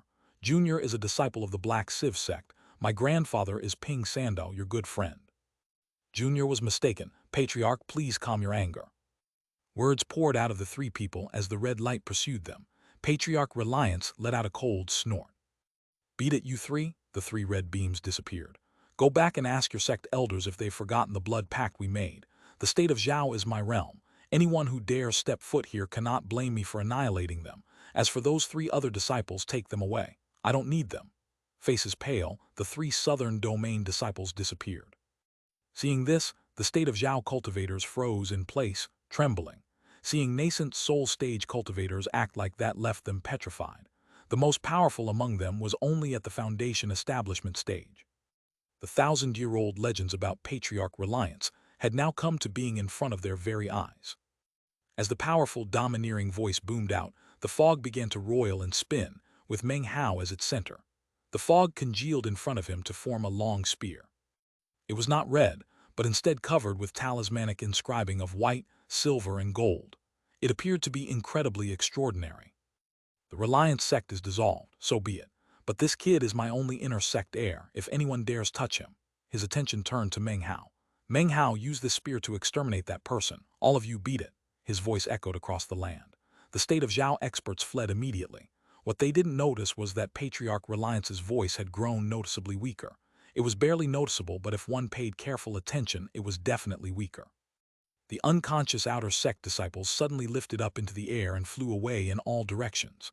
Then, a turbulent, blood-red glow enveloped the entire Reliance sect. No onlooker would have been able to see it, but Meng Hao could. He Luohua and Grand Elder Aoyang watched on in a daze. Finally, shame appeared on He Luohua's face.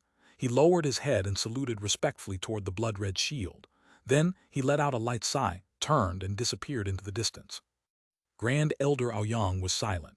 One by one, he took the outer sect disciples out into the wild mountains. Then he looked at the Reliance sect from a distance. With a sigh, he departed. He and He Luohua both knew that with the Patriarch's acknowledgement of the dissolution of the sect, there was no longer such thing as the Reliance sect. Meng Hao stood within the blood-red glow, looking excited. He looked at the spear, which emitted a white, silver, and golden glow. Suddenly and inexplicably, the spear, completely of its own volition, shot forward, combining with the fog to transform into the image of an old man in a red robe. It was Patriarch Reliance. Clasping his hands, Meng Hao said, "Disciple Meng Hao pays respects to the Patriarch." Without thinking, he began eloquently. "You cast awe into the hearts of the state of Zhao's people, and your name is known in the southern domain. I have revered you since joining the sect. Every day I pay homage to your words from the manual's beginning. I have constantly reaped rewards." "Very well, you haven't studied well. Let me tell you, kid, when I was your age, my flattery sounded more natural than yours. Don't try that on me." Patriarch Reliance glared at him, yet was slightly moved. Meng Hao looked at him with a sheepish smile. "Though flattery is useless, never mind. Listen, I could only use a sliver of my consciousness, so scaring off those damned nascent soul stage cultivators wasn't easy. I don't have much time before this form disappears." As he spoke, he grew more indistinct. "I need to rest for a year. When that year is up, use any means to attract every foundation establishment stage expert or higher from the state of Zhao to my meditation zone. If you accomplish this, I will give you an incredible reward." He raised his hand and pointed at Meng Hao. Instantly, information entered Meng Hao's mind, and he now knew how to open the entrance to the meditation zone. "Kid, you are the only heir to my Reliance sect. Don't get yourself killed. If you do, I will have to find a concubine to bury with you. I find it annoying." The sound of his voice echoed, but his body dissipated. Not a shadow remained. Meng Hao stared blankly for some time before recovering. It was at this point that he realized that everything which had happened had been Patriarch Reliance's attempt to scare away the outsiders. So he didn't kill those 3 people. But what happened to the spear he was going to give me? Chapter 44. The North Sea reveals the Tao. In the entire Reliance sect, only Meng Hao remained, standing alone on the East Mountain. He watched the red light fade, then lowered his head. The formerly bustling outer sect was now empty. Elder sister Su had been taken away. Elder brother Chen had gone to the southern domain. Even Fatty was gone. He had no idea when he would see them again. Would it be months? Years? His status as an inner sect disciple, his 3 years in the sect, all became memories. The twisting autumn wind hit his face and lifted his hair, blowing away settled dust. He quietly sat down on the boulder. A long time passed, and eventually the stars peeked out one by one. Then dawn came. Meng Hao sighed and lifted his head. They're all gone, and here I am still in the state of Zhao. Suddenly, Meng Hao missed home. Though he'd sold his ancestral house in Yunji County, he missed his old bed and dilapidated bowls. Even more, he missed Mount Dacheng. He missed his kind, smiling mother and his father who'd always seemed afraid of her. It was all somewhat vague. Meng Hao shook his head, and as the rays of dawn crept out, he stood up. There was no need to search the Reliance sect. Everything worth taking was long gone, pillaged by the experts from the state of Zhao. All was empty. Meng Hao patted the dust off his clothes, then changed out of his inner sect silver robe, back into the scholar's gown he had worn all those years ago. It was a spacious robe, but as he put it on, it felt a bit small. He stared at the rising sun and let out a sigh. Deep within him, his golden core lake seemed to bubble, and within it, the demonic core emitted spiritual power that filled and replenished his body. I'm not far from the 7th level of chi condensation. I can feel the bottleneck. He walked forward, slapping his bag. 2 flying swords emerged and floated to his feet. He glided down the mountain and left the sect. Using this technique with the flying swords granted him the ability of flight. But similar to elder sister Su with her wind pennant, it was only temporary flight, nothing long-term. Meng Hao moved ever more swiftly, speeding along throughout the mountain forests. Finally, he was able to leave the Reliance sect region, a place he hadn't left for 3 years.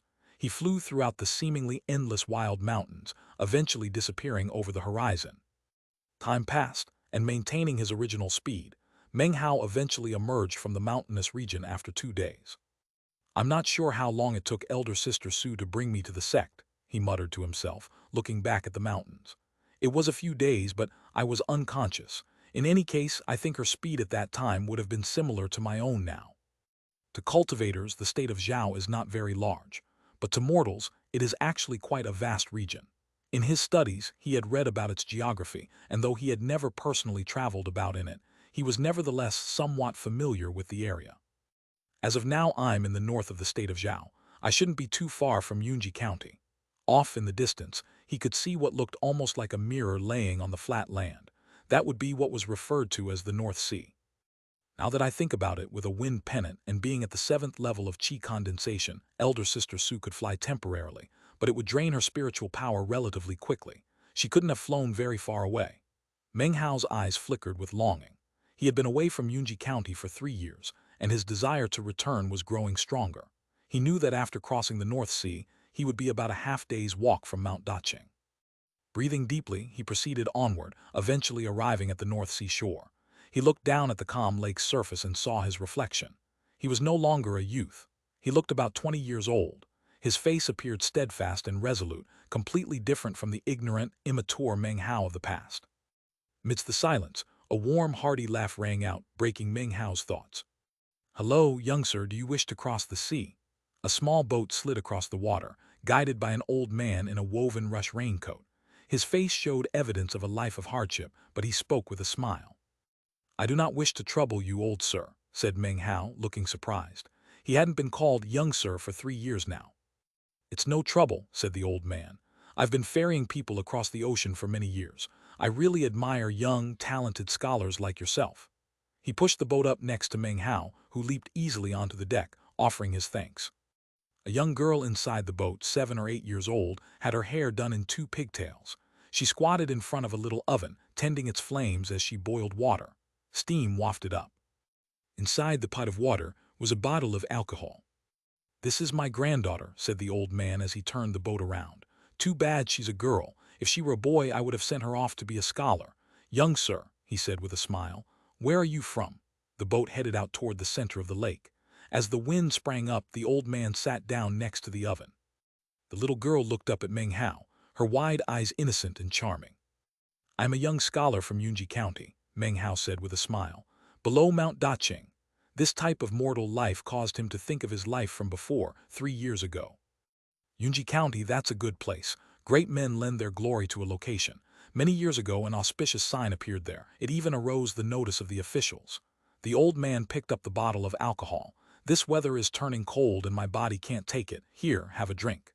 He extended the bottle toward Meng Hao. "Can you drink?" Meng Hao knew the auspicious sign he referred to.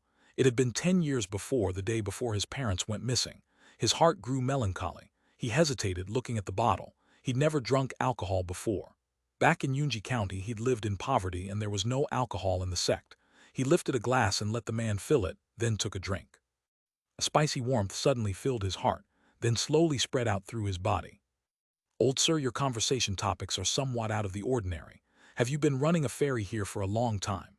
Meng Hao gazed at the rippling green waves, then took another drink of alcohol. The alcohol burned its way down, and he thought of the Reliance sect, of elder sister Su, elder brother Chen, and Fatty. 20 years, replied the old man with a laugh. "In my life I've ferried many people across this North Sea. I've seen a lot of things, and of course I've learned a lot about how people tend to have conversations. Please don't laugh at me. Who knows how many years this lake has been here? It's seen a lot of people too. People remember it, and it remembers the people." The old man lifted his glass and took a drink. Meng Hao stared at him for a moment. This was the first time he had ever heard someone speak in such a fashion. He looked back at the lake, muttering to himself, seemingly lost in thought. "This is obviously a lake," he said suddenly. "Why do people call it the North Sea?" The old man thought for a moment, then smiled. "Lakes can dry up, grow quiet, and become still. If that happened, no living things would remain. But seas last forever and can contain the water of countless rivers and lakes. Maybe people just didn't want the lake to ever go away, so they named it that way. When all is said and done, if you believe it's a lake, then it's a lake. If you believe it's a sea, then it's a sea." When he heard the old man's words, Meng Hao's mind suddenly trembled.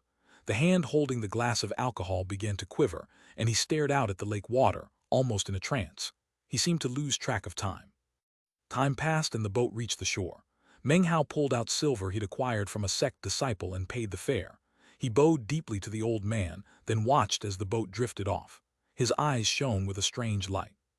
He didn't leave, but instead sat down cross-legged on the lakeshore, looking out at the waters and the lone boat disappearing into the distance. He could hear the old man laughing. "If you believe it's a lake, then it's a lake. If you believe it's a sea, then it's a sea." The old man's voice echoed across the distance. It seemed as if he were merging into it, not disappearing. Meng Hao sat there in a trance, taking it all in. He sat for 3 days straight. He didn't move, staring silently at the lake, the old man's words echoing in his mind. "Lakes can dry up, grow quiet, become still. If that happened, no living things would remain. But seas last forever and can contain the water of countless rivers and lakes." Meng Hao's eyes suddenly lit up. The golden core lake within him seemed boundless, but in his eyes it was still a lake. "If I believe it's a lake, then it's a lake. If I believe it's a sea, then from now on, let it be a sea." A thunderous sound filled him, and the core lake began to seethe and churn. Without the aid of any medicinal pills whatsoever, it suddenly expanded. Meng Hao was unaware. His eyes were closed tightly. He'd entered a strange state. The old man's words filled his mind. He didn't notice, but around him, the boundless spiritual energy of heaven and earth had begun to surge, surrounding and entering his body. Waves broke across the North Sea, and within its churning arose a massive amount of spiritual energy, which rushed forth and surrounded Meng Hao. The North Sea was revealing the Tao. If at this moment a core formation cultivator could see what was happening, he would be thoroughly shocked. This type of Tao enlightenment was only possible for someone at the spirit severing stage. In addition, it required a huge amount of fortune and luck. Yet here was Meng Hao, already reaching out to the threshold. The reason he could succeed in this was in large part due to the demonic core within him.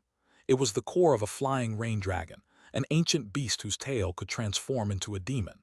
Actually, that year in which he had dreamed of the flying rain dragon, Meng Hao had already reached Tao enlightenment. 3 days passed and finally Meng Hao opened his eyes. They glowed with a golden light. Within him, his core lake had increased by a shocking double. As he examined it, Meng Hao realized that this was no lake. This was a core sea. He believed it to be a sea, therefore, It was a sea. The seawater roared and waves whipped about. The demonic core, as stable as ever in the depths, emitted spiritual energy which filled Meng Hao's entire body. Using the techniques he had learned from the sublime spirit scripture, he circulated the energy. His body began to glow with a golden light, as if something had suddenly broken out within him. The golden light emanated around him for 9 meters in every direction. Amidst the roaring, Meng Hao's cultivation base suddenly climbed upwards, breaking through the 6th-level bottleneck directly into the 7th level of qi condensation. Though he'd just broken through to the 7th level, his power matched if he'd already reached its peak. This was because his Danshan region held not a core lake, but a core sea. Earlier, the spiritual energy which had built up in the North Sea for countless years had suddenly surged forth, as if to help Meng Hao make his breakthrough. Gradually, the spiritual energy of heaven and earth which surrounded him began to dissipate, as did the North Sea's spiritual energy. Slowly, the golden glow which emanated from Meng Hao also began to fade, and slowly he returned to his usual appearance. He sat there cross-legged. The golden light eventually left his eyes, although they continued to sparkle brightly. He slowly stood and looked out at the North Sea. With clasped hands, he saluted the sea deeply. His mind filled with descriptions he'd read about in the magic pavilion of the various demonic creatures in South Heaven's lands. Wherever demons existed, there would be demons that appeared as mountains, rivers, plants, and animals. Today, the North Sea revealed the Tao. One day when my cultivation base is high enough, I will return here and help you become a sea. He gazed out at the North Sea. He wasn't sure whether or not this lake, which desired to be a sea, might be like the descriptions he had read about, something with life, a demonic life. Regardless, it had helped him make a breakthrough in his cultivation base, helped him turn his core lake into a core sea. He must repay the kindness. There was only one way, to help this lake become a sea. After some time passed, Meng Hao turned and strode toward Mount Duching. Chapter 45. A look back at the mortal world after 3 years. Autumn wind curled around Mount Daching in the north of the state of Zhao. Most of the rattan vines had dried and withered, and leaves floated down from the mountain into the river below. Perhaps they, like that gourd bottle from years ago, would eventually reach the Milky Way Sea and then float on to the Great Tang in the eastern lands. Beneath Mount Daching lay 3 counties. Yunji County was the most flourishing of the 3. It wasn't very large, but it bustled with people. When market day came, people from the whole mountain region gathered there, and a hubbub of voices would fill the air. On this day, a young man in a clean blue scholar's robe walked into Yunji, seemingly restless with emotion. Though a stranger, his face looked familiar. It was, of course, Meng Hao. He walked down the familiar streets, passing houses and shops. As he strolled through the mortal world, he recalled many things from the past. This place contained his memories from childhood, the lonely bitterness of his youth, and his stubborn attachment to his studies. So many unforgettable events. Passing a large courtyard, he said, that would be where Miss Sun lives. The walls that had seemed so tall now looked short. Past the walls were Miss Sun's bedchambers, a place that had been the subject of many fantasies. He had often imagined that Steward's son would take a liking to him, and then offer him Lady Sun's hand in marriage. She was rumored to be as beautiful as a goddess. 3 years had passed, not a very long time, but to Meng Hao, it seemed as if an entire generation had come and gone. Shaking his head emotionally, he was about to move on, when suddenly the main doors of the Sun Mansion opened and a sedan chair emerged. Meng Hao stopped. How often in the past had he looked into the courtyard, hoping to catch a glimpse into Lady Sun's bedchamber. His eyes flickered as he gazed at the sedan chair. The wind suddenly lifted the screen curtain of the sedan, and he saw an extremely fat girl inside, her face covered with dark spots. She was young. Meng Hao's jaw dropped. If he hadn't recognized the serving girl next to her, he would never have believed that the young woman was actually Miss Sun. The sedan chair disappeared into the distance, and Meng Hao continued walking, feeling a bit regretful. I just destroyed the image of my dream lover, he said, shaking his head. Well, the sages were right, avert the gaze from inappropriateness. I shouldn't have looked. A look of pity appeared on his face as he walked away. Around noon, Meng Hao stared blankly at a large house off in the distance. It was worn out and dilapidated with people clearly living inside. He could hear noise drifting out. It sounded like the occupants were arguing. This was Meng Hao's ancestral residence. Years ago, he'd been destitute and forced to sell it. Inside were many beautiful and happy memories, as well as bitter yet empowering memories from after his parents went missing. Image after image appeared in Meng Hao's mind. He stood there until dusk began to fall. Silently he approached the door, raised his hand and knocked. The knock silenced the din of argument that had continued unceasingly throughout the afternoon. After a moment the door opened. A middle-aged man stood there, frowning. His face was covered with lines from a lifetime of hardships. "Who are you? What do you want?" "Uncle Lee," said Meng Hao quietly, looking at the man in front of him. "You?" The middle-aged man stared in surprise. He looked closely at Meng Hao and then a look of disbelief filled his eyes. "Meng Hao, you, where have you been? Come in." With a look of pleasant surprise, the man dragged Meng Hao into the house. "Wife, come see who it is." A middle-aged woman sat inside, tears in her eyes. When she heard her husband's words and saw Meng Hao, she gaped for a moment, then rose to her feet, her eyes beaming with joy. "It really is Meng Hao," said the man. "Child, everyone said you just left that year. Let Auntie have a look at you." She stood in front of him, looking him up and down, her eyes filled with happiness. She'd forgotten the afternoon spent arguing. "I haven't seen you for years. You've grown taller, but you're so skinny. You must have endured a lot. Here, have a seat. Auntie will cook a few dishes for you. You just got back, stay a while. You may have sold this place to Uncle Lee, but it's still your home." She gave a kind, happy smile to Meng Hao, then glared at the man and went into the kitchen. Soon the table was filled with food. Looking at the couple in front of him and the kindness in their eyes, it reminded him of the times after his parents had gone missing. Without the help of Uncle and Aunt Lee, things would have been much more difficult for him. "The harvests haven't been good these years," said Aunt Lee, serving food to Meng Hao. "We gave our house to our son for him to get married. Since this place was empty, we moved here." She gave him a kind look. "Where have you been all these years? We looked everywhere for you but never found you." Meng Hao listened to them talk and felt their kindness in his heart. He told them a somewhat vague story of traveling to a different part of the nation to study. After the meal was finished, he gave the couple a deep bow. "Uncle Lee, Aunt Lee, I would like to repurchase my ancestral home. After all, my mother and father left it for me. Here are some pieces of silver. You two can continue living here and help take care of the place." He pulled out some pieces of silver from within his robe and put them down. "This," Uncle Lee hesitated, looking at his wife. Aunt Lee said nothing, but after a moment passed, nodded. "You're right," she said resolutely. "This house is yours, left to you by your father and mother. Your Uncle Lee and I are getting old, so as you suggest, we will stay here. But we don't need the silver. We looked after you as you grew up. You're like our own child. How could we take your money?" She put the silver pieces back into Meng Hao's hand. Meng Hao said nothing, clasping his hands and bowing deeply to them once more. He didn't stay the night. Instead, he gathered things from the house that held memories, made his farewells, and slipped into the darkness. He left the silver on the bed. Later, he sat cross-legged on an in-bed, looking out at the night sky. He sighed. "I'm no longer part of the mortal world, yet it's hard to sever all ties." He closed his eyes. "Well, if they can't be severed, then I shall let them remain."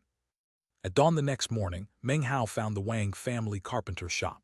There, he saw an aged Uncle Wang, his face full of wrinkles, sitting in the shop staring at nothing. In front of him was a wood carving that looked just like Wang Yaokai. Uncle Wang's face seemed to be filled with an indelible sorrow.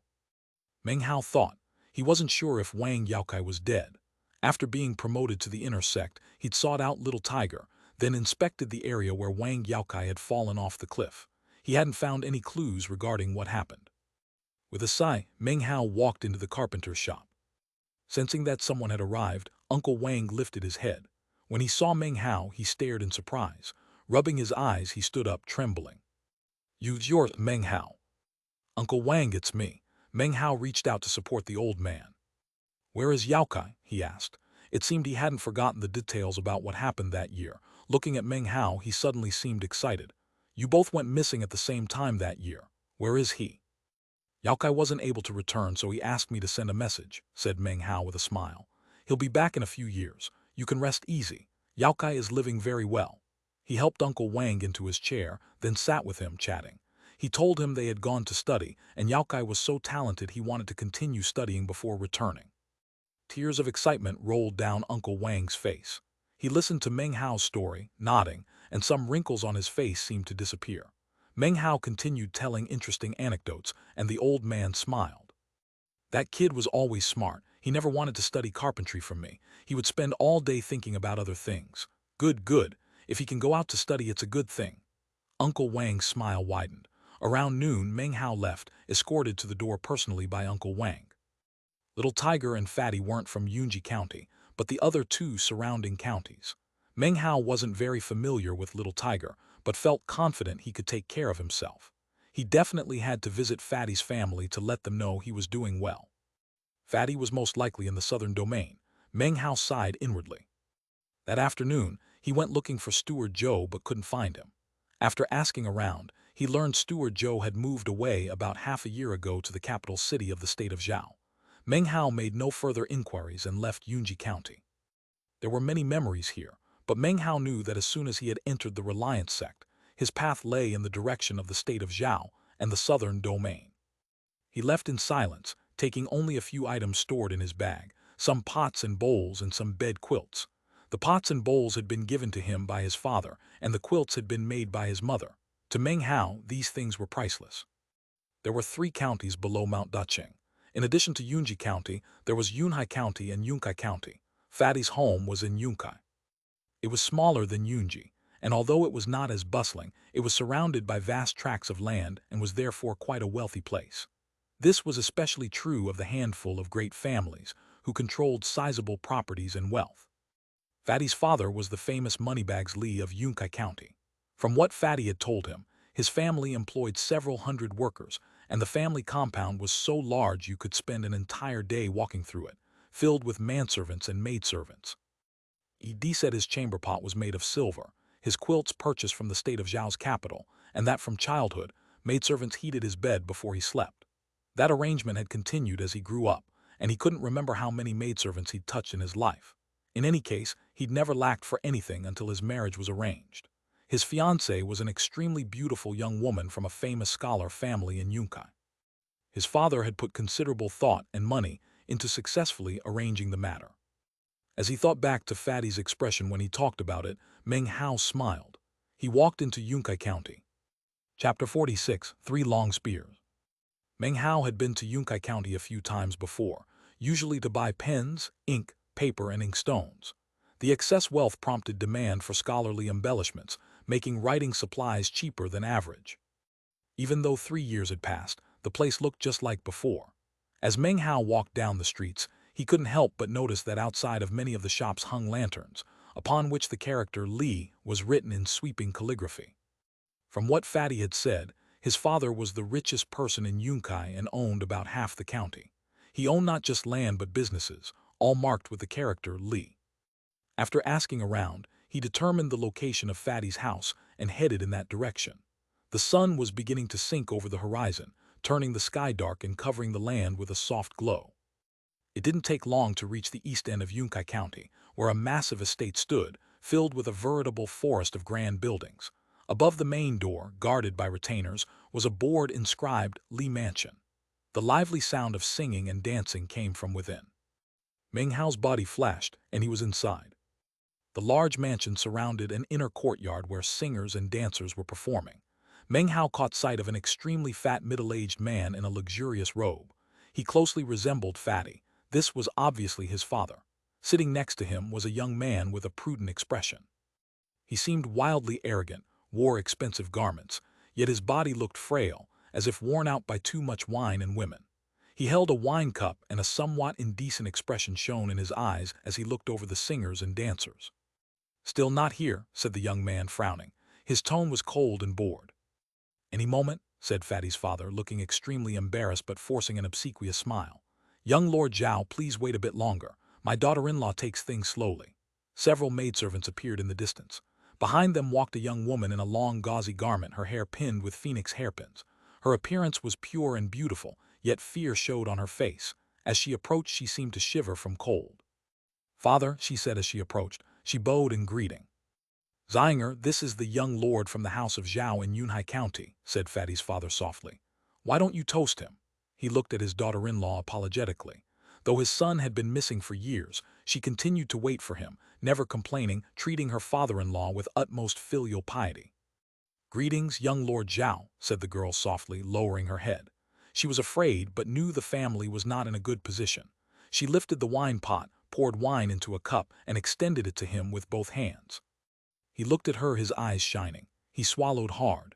The girl was shockingly beautiful, and in his heart he prepared to make trouble. A lecherous smile appeared. He accepted the cup and tried to grab her hand. The girl stepped back, frightened, and the cup tumbled to the floor. "How dare you?" shouted young Lord Zhao, his eyes blazing. He kicked over the table, wine and food scattering. He pointed at Fatty's father.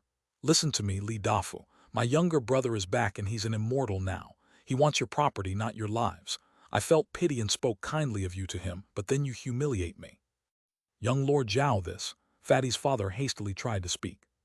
"Shut the hell up. This matter isn't finished. If you know what's good for you, have your daughter-in-law spend the night with me. If she pleases me, I'll say more nice things about you to my younger brother." He laughed coldly, his eyes fixed on the girl whose face had turned pale. A dirty look appeared on his face. Fatty's father's face turned ashen. At first, the young man had only mentioned toasting, which he'd agreed to, but this was excessive. He gritted his teeth. His son was missing and he couldn't protect his daughter-in-law. What was the point of living? "Beat it," he roared. "Get the hell out of here. Men, kick this man out. Even if the Li family goes bankrupt, I won't tolerate insults from Zhao." "How impressive," laughed young Lord Zhao. He spun and left, his eyes filled with murder. Watching the feast being cleared, the young girl bit her lip, tears streaming down her face. She lowered her head as if about to say something. "Don't worry about this matter," said Fatty's father calmly.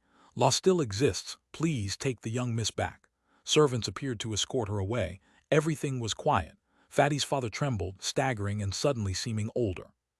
Then he shook his head and began to walk. Before long, he reached a building.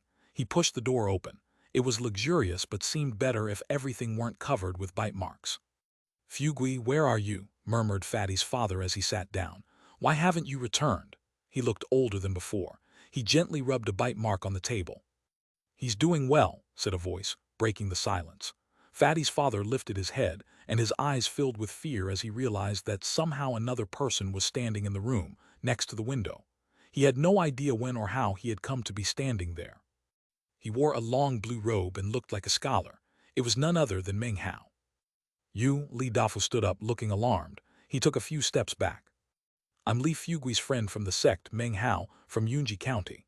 Meng Hao turned. His eyes moved from some bite marks on the windowsill to rest on Li Dafu. "Meng Hao," said Li Dafu, shocked. He recognized the name. When he had checked into the disappearance of his son all those years ago, he'd learned that 3 other boys had gone missing at the same time. One of them was named Meng Hao. "Fugui he?" Li Dafu's body began to tremble. Inside, he felt hesitation. "He's not in the state of Zhao at the moment, but I think he'll be able to return before too long." Meng Hao walked forward and sat down in a chair. "I saw what happened in the courtyard just now," he said coolly. "I'll stay here for a few days to take care of the matter." He took a piece of paper out and placed it down onto the table. "Please forge me 3 spears according to these specifications. 1 iron, 1 silver, and 1 gold spear." With that, he closed his eyes. Li Dafu hesitated, then nodded. Regardless of how unbelievable the situation seemed, he'd rather believe Meng Hao. Without a word, he picked up the paper and hurried off. As for young Lord Zhao, he left the Li household in Yunkai County, his face grim. Accompanied by his retainers, he made his way back to Yunhai County in the darkness of night, gnashing his teeth. As he walked, he slapped himself hard in the face, leaving behind a clear palm print. Soon, he arrived at a large courtyard, and the expression on his face suddenly turned to one of respect, even awe. His voice low, he spoke. "Little brother, are you awake?" "What's the matter?" said a cold voice. The voice was a bit shrill, as if its owner was a boy just beginning to go through puberty. "Not only does the House of Li refuse to listen to your suggestions, they also humiliated me. They even slapped me." Young Lord Zhao tried to put on his most humiliated expression. The door slowly opened, and a young man walked out. He appeared to be about 12 or 13 and wore a richly embroidered gown. He had finely chiseled features and looked almost beautiful. Were Meng Hao here, this young man would instantly begin to act like a toady. He was one of the disciples saved by Grand Elder Aoyang the day the Reliance sect was disbanded. He was Meng Hao's servant, Zhao Hai. He had the same idea as Fatty, to become a great landowner. With Fatty gone, he had returned to this area and began plundering the properties of the local rich families. He had actually begun to plan how to deal with Li Dafu back when he was still in the Reliance sect. Unfortunately, after returning, he'd learned that the Li family forbade its members from revealing information about family assets. "You good-for-nothing fool," said Zhao Hai with a cold snort. "Do you really think I'm as stupid as you? The angle of that palm print is all wrong. You obviously hit yourself." An expression of disgust appeared on his face, but this person was his older brother. He frowned. Never mind, I'm about to make a breakthrough in my cultivation base. In 7 days I'll go with you to the house of Li. He turned and went back into the room, slamming the door behind him. Young Lord Zhao looked pleased.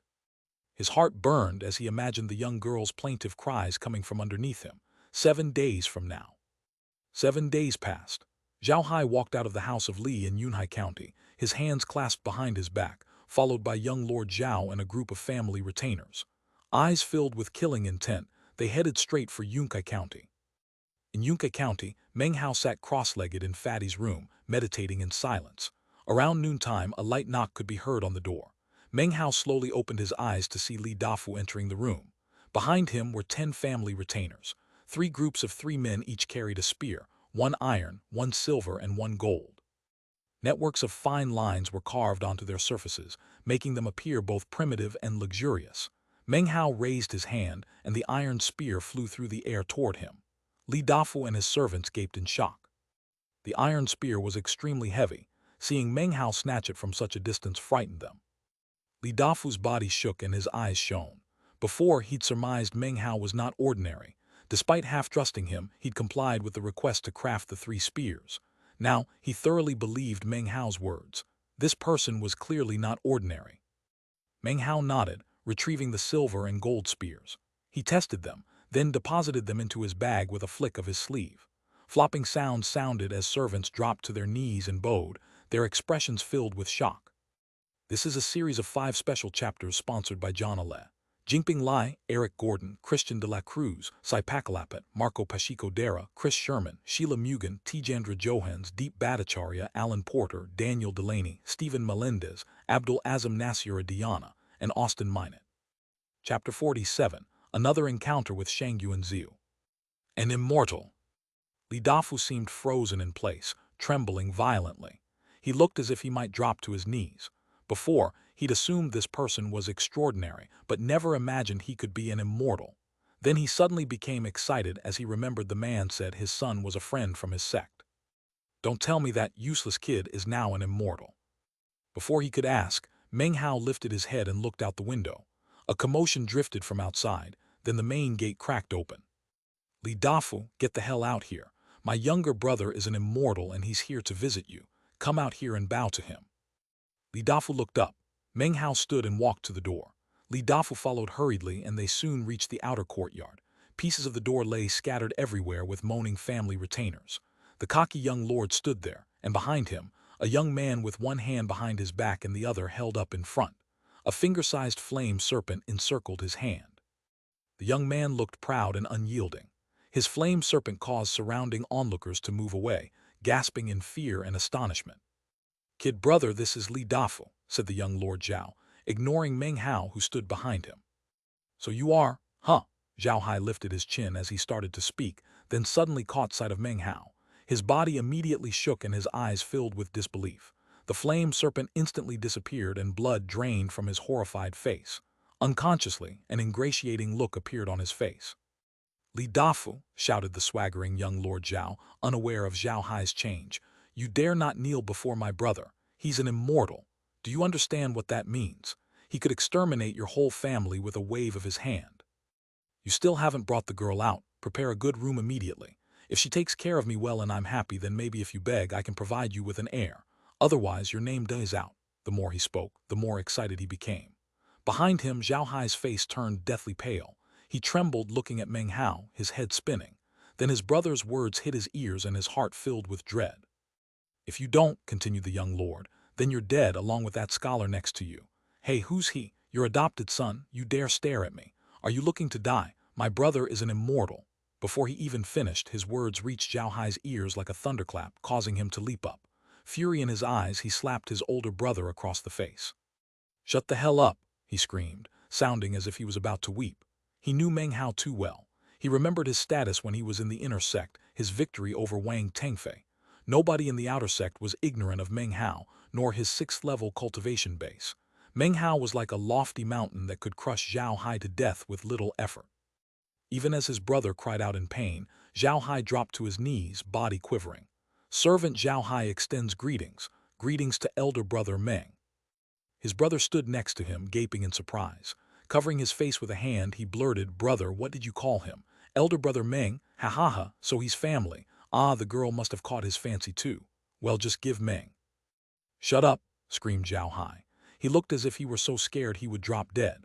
His body shook violently as his mind replayed all the things he'd heard about Meng Hao from the outer sect disciples. Utterly discomfited, he leaped to his feet and slapped his brother in the face again. Li Dafu watched in amazement. He sucked in a breath, then looked numbly at Meng Hao. He guessed Meng Hao was an immortal, but never imagined that upon seeing him, the powerful immortal from the house of Zhao would be so terrified he'd tremble. It wasn't just him. The surrounding servants all watched on in a daze, their eyes filling with veneration as they looked at Meng Hao. Elder brother Meng, said Zhao Hai kneeling again, his eyes filled with intense fear. Meng Hao looked at Zhao Hai coldly, wordlessly. Zhao Hai's heart thumped, and he clenched his jaw.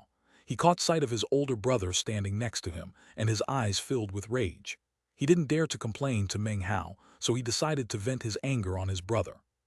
He waved his right hand, and once again the finger-sized flame serpent appeared. It slammed into the young Lord Zhao, who immediately began to scream shrilly. He fell to the ground, rolling back and forth. Within moments he had turned into a twitching, charred corpse. I beg elder brother Meng to spare my life, said Zhao Hai, ignoring his brother, kneeling before Meng Hao and kowtowing over and over again.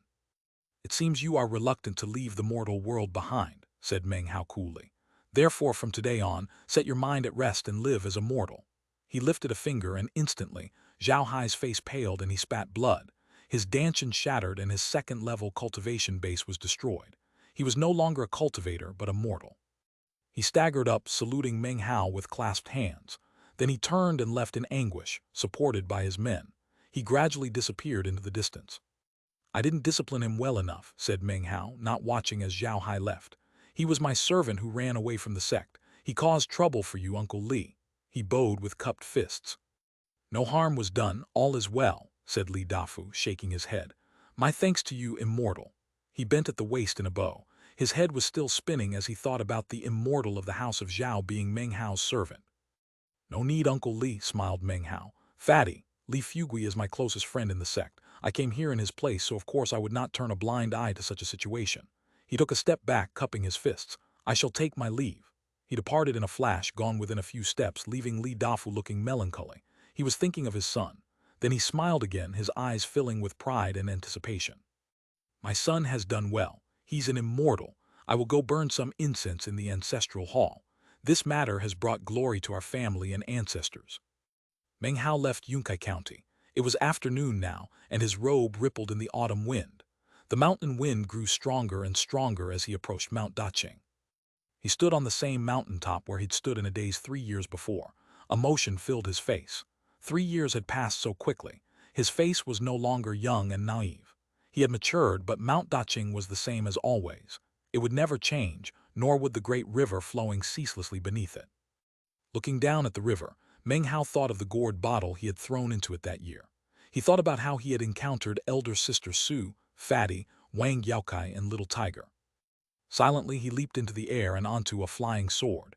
He flew down the mountain to the fissure in the cliff. He entered. It was exactly the same as before. Meng Hao stood inside, looking around. That year, elder sister Su had been at the 7th level of qi condensation, and now he was a cultivator of the 7th level. It was as if the 3 years had been a giant circle with this as both the starting and ending point. But if the 3 years really were a circle, then perhaps returning here means that I've reached a new starting point. It's like the sages said, if you don't take a first step, you will never know which direction the road leads. He closed his eyes for a while, then opened them. I've already taken my first new steps. That year I lacked money and now I lack spirit stones. Not much has changed. Meng Hao shook his head, thinking about the scant spirit stones in his bag. He felt pain as he turned and left the cave. Atop his flying sword, he shot down toward the river. Suddenly, his eyes narrowed and he lifted up his head. Up on Mount Daqing, in the same position he had just been standing in, was a man wearing a golden-colored robe. He gazed down coldly at Meng Hao. So you did come back here, he said in a sinister voice which seemed to make the setting sun grow even darker, leaving behind only his eyes, filled with murder and greed. It was Xianxia. The day the sect had been dissolved, he was the first person to flee. After a few days had passed, he reappeared. After some asking around, he learned about the dissolution of the sect, as well as how Patriarch Reliance had cast terror into the hearts of the entire cultivation world of the state of Zhao. So, covering his tracks, he left, deciding that it was time to go harvest some medicinal plants that he had planted in secret some time ago. On the way, he'd passed Mount Daqing, which made him think about the time he'd investigated Meng Hao. He knew this was where Su Qing had found him, so he decided to stick around for a few days hoping to encounter him. Killing intent shone in Meng Hao's eyes. At the 7th level of qi condensation, he could detect other cultivators' levels. Shangyuan Ziu was at the 9th level. Though his cultivation base wasn't complete, it was close. With luck, he would soon reach foundation establishment, making him one of the most powerful experts in the state of Zhao.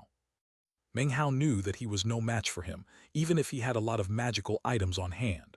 Right now, though, his bag of holding had not been replenished, and he had almost no spirit stones. It was not a good time to fight. Without a word, he shot off into the distance, his body turning into a blur. As he sped off, Shangyuan Ziu gave off a cold laugh. Within the sect, he'd feared Grand Elder Ouyang and hadn't dared move against an inner sect disciple. But that was in the past. His desire to kill Meng Hao and take his treasures burned brightly. His body flashed and a talisman appeared in front of him. It picked him up and he shot in pursuit. This time there's no special promotion training. How can you escape my hands? A sinister smile covered Shangyuan Ziu's face. He was determined to succeed. This is a series of 5 special chapters sponsored by John Ale, Jinping Lai, Eric Gordon, Christian de la Cruz, Sai Pakalapet, Marco Pacheco Dera, Chris Sherman, Sheila Mugan, Tejandra Johans, Deep Bhattacharya, Alan Porter, Daniel Delaney, Stephen Melendez, Abdul Azam Nasira Diana, and Austin Minot. Chapter 48, Eccentric Song and Wu Dinkyu 1. Eccentric Song's surname in Chinese is Chinese letter Song. It has no real meaning. It is the same Song as the Song dynasty. Wu Dinkyu's name in Chinese is Chinese letter Wu Dinkyu. Wu is a common family name. Ding is the 4th heavenly stem. Q means autumn. Thunder rolled out in the evening sky. Rosy clouds drifted and the autumn wind rustled, picking up fallen leaves. It should have been a beautiful autumn evening, but peacefulness was interrupted by 2 figures who occasionally dropped to the ground, then immediately shot back up. They soared, engaged in a life-and-death pursuit. Meng Hao was in front, his eyes glistening. After reaching the 7th level of qi condensation, he could maintain top speed on his flying sword for the time it takes half an incense stick to burn. At that rate, he could not shake off Shangyuan Ziu. After some time passed, he was forced to drop to the ground, run as fast as possible for a while, and then resume gliding. Shangyuan Ziu pursued him doggedly. He knew that he couldn't let him escape. If he did, Meng Hao could easily hide somewhere in the massive state of Zhao, and that would be very troublesome. At the moment, he was extremely confident. A critical juncture had arrived. He knew that Meng Hao possessed some treasured item. He wasn't exactly sure what it did, but he was determined to acquire it. Meng Hao, you can't escape me. My aim has always been the southern domain. The only reason I haven't ascended to the foundation establishment stage yet is because I didn't want to. You're like an ant to me. You will be my stepping stone into foundation establishment. Shangyuan Ziu was of the 9th level of qi condensation. Even though he was very close to breaking through to the foundation establishment stage, his level of power was still far from that level. That having been said, even though Meng Hao was in the same stage as him, their cultivation bases were still 2 levels apart. This meant that not only was Shangyuan Ziu faster, but because of his status as an elder in the Reliance sect, he'd had access to higher-level magical items. The talisman whistled through the air, propelling him forward with extraordinary power. He flicked his wide sleeve, snapping a jade slip. A green mist shot out, which coagulated into a green bottle about half the height of an average person. It shot toward Meng Hao. Meng Hao's eyes flickered and he slapped his bag of holding. 10 flying swords appeared, shooting toward the magical bottle. As soon as they collided, the 10 flying swords exploded into pieces, which mushroomed out in all directions. The bottle shattered, but Shangyuan Ziu simply increased his speed and leaped over the cloud, intent on decreasing the distance between him and Meng Hao. At that moment, Meng Hao suddenly turned, his hands flickering in incantation patterns. Wind blades appeared, 3 of them. However, they didn't shoot toward Shangyuan Ziu, but instead flew in circular patterns, faster and faster, creating a gravitational force which pulled in the shattered remnants of his flying swords. Soon, they had formed a spinning vortex. A booming sound rang out, but Meng Hao didn't look back. The vortex behind Shangyuan Ziu suddenly exploded, sending shrapnel shooting out. Shangyuan Ziu was knocked forward, shredding much of his clothing. His eyes burned with fury. "So you've reached the 7th level of qi condensation." Shang Yuanziu glared as Meng Hao sped off into the distance. He continued his pursuit, albeit more cautiously. He knew that Meng Hao was incredibly crafty and could not be underestimated. He must use all his power. When he thought about the technique Meng Hao had just used, gathering the fragmented pieces of the swords together, Shang Yuanziu was a bit taken aback. If Meng Hao's cultivation base were higher, then the attack just now, while it might not have killed him, would have seriously injured him. He's so young yet so sinister. Exploding the swords was just a diversion. Damn it! He increased his speed, turning into a ray of light as he pursued Meng Hao. Two people shot through the evening as the sky grew dark. The bright moon looked down, its gaze illuminating them. Meng Hao's face was grim. He consumed some demonic cores. Even though the North Sea had shown him the Tao and he had broken through to the next level, his current situation did not bode well. He was at the 7th level of qi condensation, but had no way to lose his pursuer. He was in somewhat of a crisis. "There will come a day when I will slay this man," thought Meng Hao. As he considered the inexplicable enmity between them, he came to the realization that it was all because of his opponent's greed. Over and over again. It was extremely annoying. Looking back at Shang Yuanziu, Meng Hao gritted his teeth. As his flying sword sputtered out of power, he leaped to the ground, racing toward the wild mountains. He was heading, not toward the Reliance sect, but rather the east of Mount Daqing, where a chain of mountains rose and fell off toward the flatlands in the capital city of the state of Zhao. The mountains here were numerous, even more so than the regions around the Reliance sect. This mountain chain was the largest in the state of Zhao and had come to be known as the State Shield Mountain Range. From a distance, you couldn't see past them, and in the night, they rose up like the undulating spine of a slumbering dragon, emanating a lofty air. Meng Hao lowered his head, speeding deep into the State Shield Mountains. This was not the first time he had fled for his life in the past 3 years. From his experience that year on the Black Mountain, Meng Hao knew how to seize opportunities. He flew as fast as he could, heading deeper and deeper into the mountains. Shang Yuanziu did not slow in his pursuit. No matter where Meng Hao went, he would follow. His mind was set. He would kill Meng Hao and take his treasures. And yet he knew he didn't have much time. The medicinal plant that he had been growing was ripe and ready to be harvested. If he was too slow, it would wither, which would wreck his future plans. In his estimation, it should take more than 1 or 2 days to take care of Meng Hao. That much of a delay was acceptable. So without hesitation, he continued into the barren mountains in pursuit. About 500 kilometers away from the point where Meng Hao and Shang Yuanziu entered the state of Zhao's State Shield Mountains, there arose a lofty mountain. The mountain's peak pierced the clouds and was visible from a vast distance away. Everything from halfway up the mountain all the way to its peak was covered with white snow. It was huge, much bigger than any of the surrounding mountains, and its very top seemed to emanate rays of light that covered the mountain like flowing water.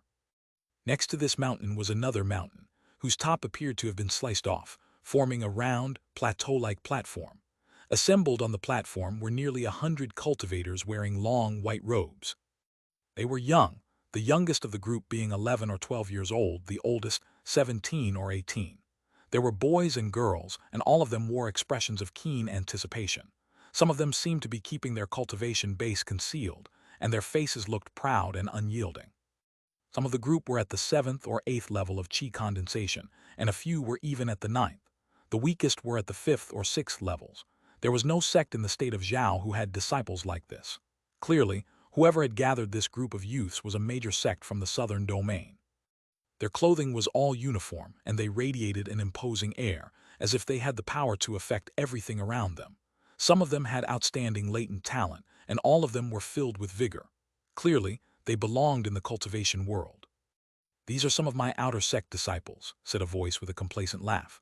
"What do you think, eccentric song?" At the front of the group, near the edge of the platform, 2 old men sat cross-legged, a board spread out between them. The person who had laughed was one of these old men. He had white hair, wore a white robe, and had the demeanor of a transcendent being. His eyes flashed like lightning and were filled with pride. He continued to laugh. Sitting across from him was eccentric Song in a long black robe that shimmered with iridescence. His long gray hair hung in disarray, and he wore an enigmatic smile. "Excellent, excellent. Your Violet Fate sect is definitely worthy to be called one of the 5 great sects of the southern domain. There are clearly some promising subjects among your outer sect disciples, Wu Dinkyu. Eccentric Song smiled, and a cold wind seemed to spring up. The onlooking disciples' minds seemed to shiver. "Very well, let us carry out our wager," said the white-robed man with a smile, his eyes flashing. His hand made a snatching motion, and suddenly a large stone appeared, about the size of a human head. It slammed down onto the ground next to him. It was dark and opaque, and yet a black glow could be seen flickering inside it. A multitude of flickering twinkles could be seen within, as if it were composed of a vast number of gems. "This is what I'm putting up, a heaven crystal." The white-robed man's eyes sparkled as he looked at Eccentric Song. "No problem," said Eccentric Song, flicking his sleeve. "This is the star fragment you've had your eye on." A large lump of iron appeared about the size of a fist. It emanated a black glow as if it could swallow up everything in sight. It was clearly anything but ordinary. "See the flag on the peak of the mountain. If your disciples can topple that flag, then you win. But if your Violet Fate sect disciples aren't skilled enough to ascend the mountain, then your heaven crystal is mine." He laughed contentedly. "Fear not," said the white-robed man with a confident sneer. "My disciples can definitely snap your paltry flagpole. They will clear the mountain of all its treasures and slay all the demonic beasts you've raised. Don't go back on your word when that happens." "I have roamed heaven and earth for 400 years and never gone back on my word. Yes, I have filled this mountain with treasures, spirit stones, and numerous unique spirit beasts I've carefully raised. But mark my words, once the mountain is opened, anyone under the Foundation establishment stage can enter for 7 days. This includes your Violet Fate sect disciples and disciples of any other sect. Anyone. Anyone with skill can acquire the treasures. Even if someone clears them all out, I won't even frown, let alone go back on my word. If I do, then I'm not surnamed Song." Eccentric Song spoke with head held high, looking unyielding, his voice decisive. "However, anyone without skill who does not acquire treasures and cannot ascend to the top of the mountain will become food for my spirit beasts. This is simply their destiny." Having said this, his smile grew even colder and his eyes filled with a sneer. "All of my Violet Fate sect disciples are outstanding among their peers," said Wu Dinkyu with a glare, his voice booming out. "Clearing out your mountain will be as easy for them as turning over hand. For 100 kilometers surrounding my treasure mountain, spirit beasts roam freely. I've fertilized the land with soil from the eastern sea bottom, which hasn't seen daylight for 10,000 years. I even transported Mount Tian Shan's top from the southern domain to be this mountain's highest peak, spending an entire 60-year cycle refining and assimilating it. There is nothing like it in the world. Each spirit beast is an exquisite specimen I personally acquired. They are fiendish and unusual mutated beasts I painstakingly collected from everywhere under heaven. The 100 or so disciples you brought are not enough food for my spirit beasts." Eccentric Song glared, slowly rubbing his beard. This is a series of 5 special chapters sponsored by John Ale, Jinping Lai, Eric Gordon, Christian de la Cruz, Sai Pakalapet, Marco Pacheco Dara, Chris Sherman, Sheila Mugan, Tejandra Johans, Deep Bhattacharya, Alan Porter, Daniel Delaney, Stephen Melendez, Abdul Azam Nasira Diana, and Austin Minot. Chapter 49, Mountain of Trial by Fire. My Violet Fate sect is one of the great sects of the southern domain. These may be just outer sect disciples, but even to enter the sect, each and every one of them passed 9 difficult tests. Every month, they immerse their bodies in a spirit spring. They possess inexhaustible amounts of precious materials. All of them have extraordinary latent talent, rarely seen in any sect. These disciples could flatten your crappy mountain with the wave of a hand. As for your demonic creatures, they aren't even fit to be eaten by my disciples. They're not mutated beasts, they're mutt beasts." Wu Dinkyu glared with wide eyes. The disciples behind him lowered their heads in embarrassment, glancing at Eccentric Song. Eccentric Song stared for a moment, surprised. He flicked his sleeve and was about to say something when Wu Dinkyu suddenly leaped up and turned to face his disciples. "Violet Fate sect disciples," he roared. "This might be your first time to venture outside of the sect, but this mountain, where life and death is predestined, is a promotion training ground for the inner sect. Anyone who steps onto the mountain and reaches the halfway point shall be remembered. Anyone who reaches the mountain top, even more so. And whoever manages to snap that crappy flagpole will be my personal apprentice and receive immediate promotion into the Violet Fate inner sect. What are you gaping for? Get moving." Upon hearing this, the faces of the white-robed disciples filled with inspiration and their eyes shined. This was their first time outside of the sect. Some thirsted to become a member of the inner sect, others desired to acquire treasures. According to the rumors they had heard in the sect, vast amounts of spirit stones, medicinal pills, and magical items were hidden in this state of Zhao Treasure Mountain. Nearly 100 bodies flashed toward the mountain, a shocking sight. The peak of the mountain was extremely high, and the mountain itself was surrounded by forest. Almost immediately, thunderous noises arose from within the trees. The roars of the wild beasts shattered the quietness of the still night. For 2 hours, miserable shrieks rang out from Demon Beast Forest, especially its borders. Suddenly, 7 or 8 Violet Fate sect disciples fled from the forest, their faces filled with fear. They were pursued by 3 mighty beasts with dragon heads and tiger bodies. The ground shook as they charged forth. These 3 beasts' life force seemed boundless, their might extraordinary. Their long, thick fur made them look completely different from average demonic beasts, savage and fierce to the extreme. When they breathed, their auras transformed into mist serpents coiling around their bodies, leaving inexperienced novice disciples frightened to death. Their faces paled and they ran away at top speed. Once they stepped foot outside the trees, the demonic beasts ceased their pursuit. They glared viciously at the 7 or 8 disciples, then turned and disappeared back into the forest. On the flat plateau, eccentric Song laughed heartily. "Look, Wu Dinkyu, these are the spirit beasts I have raised. What do you think? Even if your disciples grew up inside a spirit spring, it wouldn't do any good. Forget about the even more powerful spirit beasts on the treasure mountain. Your Violet Fate sect disciples can't even get past the spirit beast forest." Wu Dinkyu sat there in his white robe, an unpleasant look on his face. He stared angrily at the 7 or 8 cultivators. And yet, his tone of voice was as arrogant as always as he calmly said, "Those disciples are merely at the 5th or 6th level of chi condensation. The truly chosen in my sect are all still in the forest. It won't be long before they step foot onto your crappy mountain, then they will clear out all the junk you have hidden there." Time passed by, another 2 hours. So far, no one had been able to get past the demonic beast forest to step foot onto the mountain itself. Currently, miserable shrieks and wails drifted out from the trees, and before long, a commotion broke out at the edge of the forest as 10 or more Violet Fate sect disciples fled out in terror. Dread filled their faces, and some of them were injured. This was their first time outside of the sect, and they were like flowers grown indoors who had never faced wind and rain. They were being pursued by a group of 5 howling demonic beasts. One was a fierce, pitch-black tiger. Another was a giant peacock, nearly 6 meters tall. The rest were hard to identify, but were clearly out of the ordinary. On the plateau, eccentric Song once again let out a complacent laugh. He appeared to be in very high spirits. He grew even happier when he saw Wu Dinkyu's increasingly somber face. "Wu Dinkyu, are these really the most outstanding disciples in your Violet Fate sect? It seems that being raised inside a spirit spring really doesn't cut it. I'm afraid that even if they ate meals made from precious materials, it still wouldn't do them any good. My treasure mountain is filled with unusual items rarely seen in the southern domain. I've spent all my energy in the past years on this project. After years of allowing my creatures to grow in strength, my mountain is ready. I've been waiting for quite some time for your Violet Fate sect to come for this trial by fire." Wu Dinkyu's face grew so grim that it seemed it might explode at any moment like a volcano. In a stiff voice, he said, "It's just a crappy mountain, nothing worth bragging about. I could level the whole thing with the wave of a hand. All the disciples that have come back out are useless. The true chosen ones are." Even as the words came out of his mouth, his eyes suddenly widened. A handful of disciples had just come running out of the edge of the demonic forest. He leaped to his feet. With a roar, he said, "Get back in there. If anyone dares to run away, I shall expel you from the sect." His roar reverberated across the land, but not very far. He limited it to a radius of about 50 kilometers. When they heard it, the disciples who had just fled out of the forest grew pale and began to tremble. They didn't dare to flee.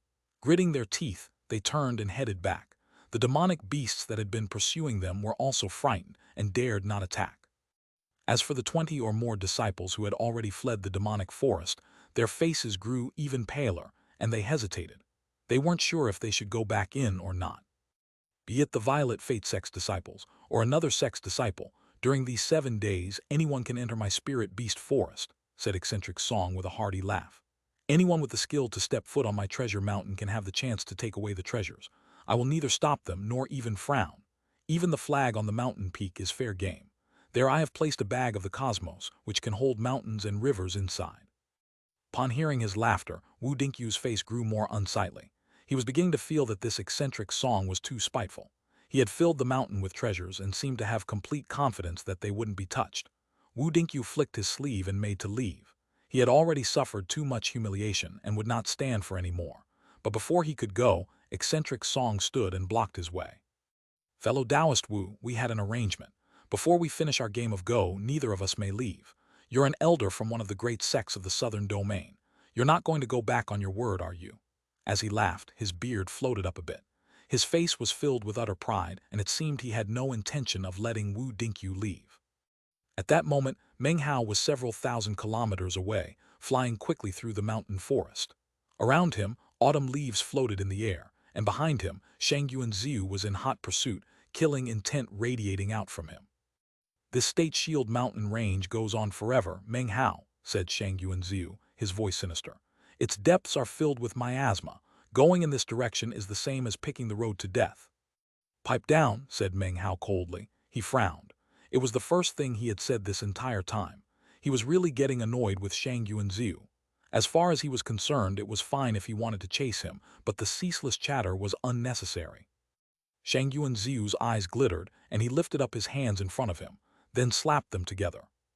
Meng Hao suddenly felt a stab of pain in his chest that coincided with the slapping sound. It felt as if a sharp sword were slicing through into his heart. His face filled with pain, and he coughed up a spray of blood. You finally speak well. You fell for my trick. That was a special magic from my family that is designed to damage the heart and blood vessels. With a sinister smile, he increased his speed. He lifted his right hand and a five-colored pearl appeared. He flung it forward and it shot toward Meng Hao.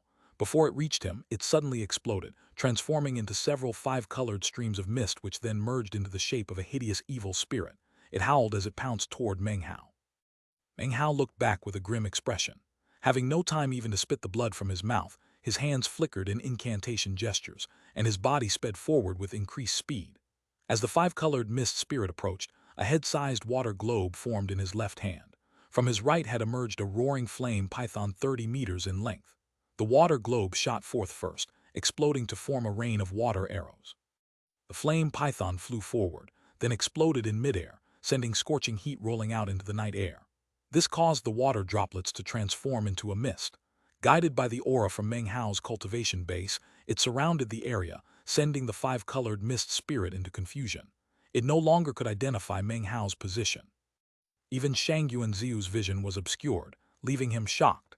As soon as the mist appeared, before he had a chance to recover from his surprise, two cold, noiseless beams shot toward him. A booming sound rang out and Meng Hao let out a light sigh. Without hesitation, he changed his direction and kept moving forward, swallowing a demonic core to replenish himself. Behind him, a furious roar could be heard, and the fog was instantly dispersed by a sweeping whirlwind. Shang Yuanziu moved forward, an angry look on his face, blood dripping from a wound on his right hand. The mist spirit was nowhere in sight. As he thought back to what had just happened, his eyes narrowed.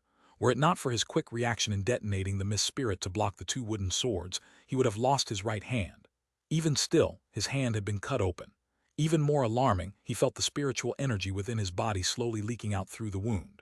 Furthermore, the wound was not healing as fast as normal. He could stop the flow of blood, but not the leakage of spiritual energy. This swine is just too crafty. He has some low-level techniques, but he uses them in a multitude of tricky ways. It's really difficult to deal with. Shang Yuanziu frowned, but he continued on with his dogged pursuit. Two of them moved on and time passed. Before long, dawn had arrived. After a night of chasing and fleeing, both of them were exhausted. As for Meng Hao, he had it a bit better off. Even though he did not have any chance to rest, he had experienced this sort of pursuit in the Black Mountain. The only difference was that, sadly, these wild mountains didn't seem to contain any demonic beasts. If they did, then it would have been a bit easier to deal with Shang Yuanziu. As for Shang Yuanziu, this was his first time dealing with a cultivator like Meng Hao, who released an endless stream of tricky methods. The two wooden swords were especially astonishing. He had originally planned to chase Meng Hao until his spiritual energy ran out. Instead, he seemed to be as lively and full of energy as a dragon or tiger. Did he have an infinite supply of medicinal pills? If he's this difficult to deal with at the 7th level of qi condensation, how terrible would he be at a higher level? Shang Yuanziu clenched his jaw, swallowed a medicinal pill, then continued in his pursuit. He was of the 9th level of the qi condensation stage, the same stage as Meng Hao. Despite his slightly superior speed, he could still do little more than chase. Of course, he didn't know that even though Meng Hao was at the 7th level, his cultivation method was not the ordinary method used in the Reliance sect, but rather that of the qi condensation manual of the Sublime Spirit Scripture. Even though Meng Hao had not studied any special texts related to attack techniques, in matters related to spiritual energy, he could persist for much longer periods of time than the average cultivator. With the added help of some demonic cores, then there was no way that Xianxia could catch him in any short period of time. By the time dawn broke, they traveled a very long distance. Before Menghao appeared an incredibly high mountain, its peak stretching into the skies, its top half wreathed in snow. At a glance, one could tell this was not an ordinary place.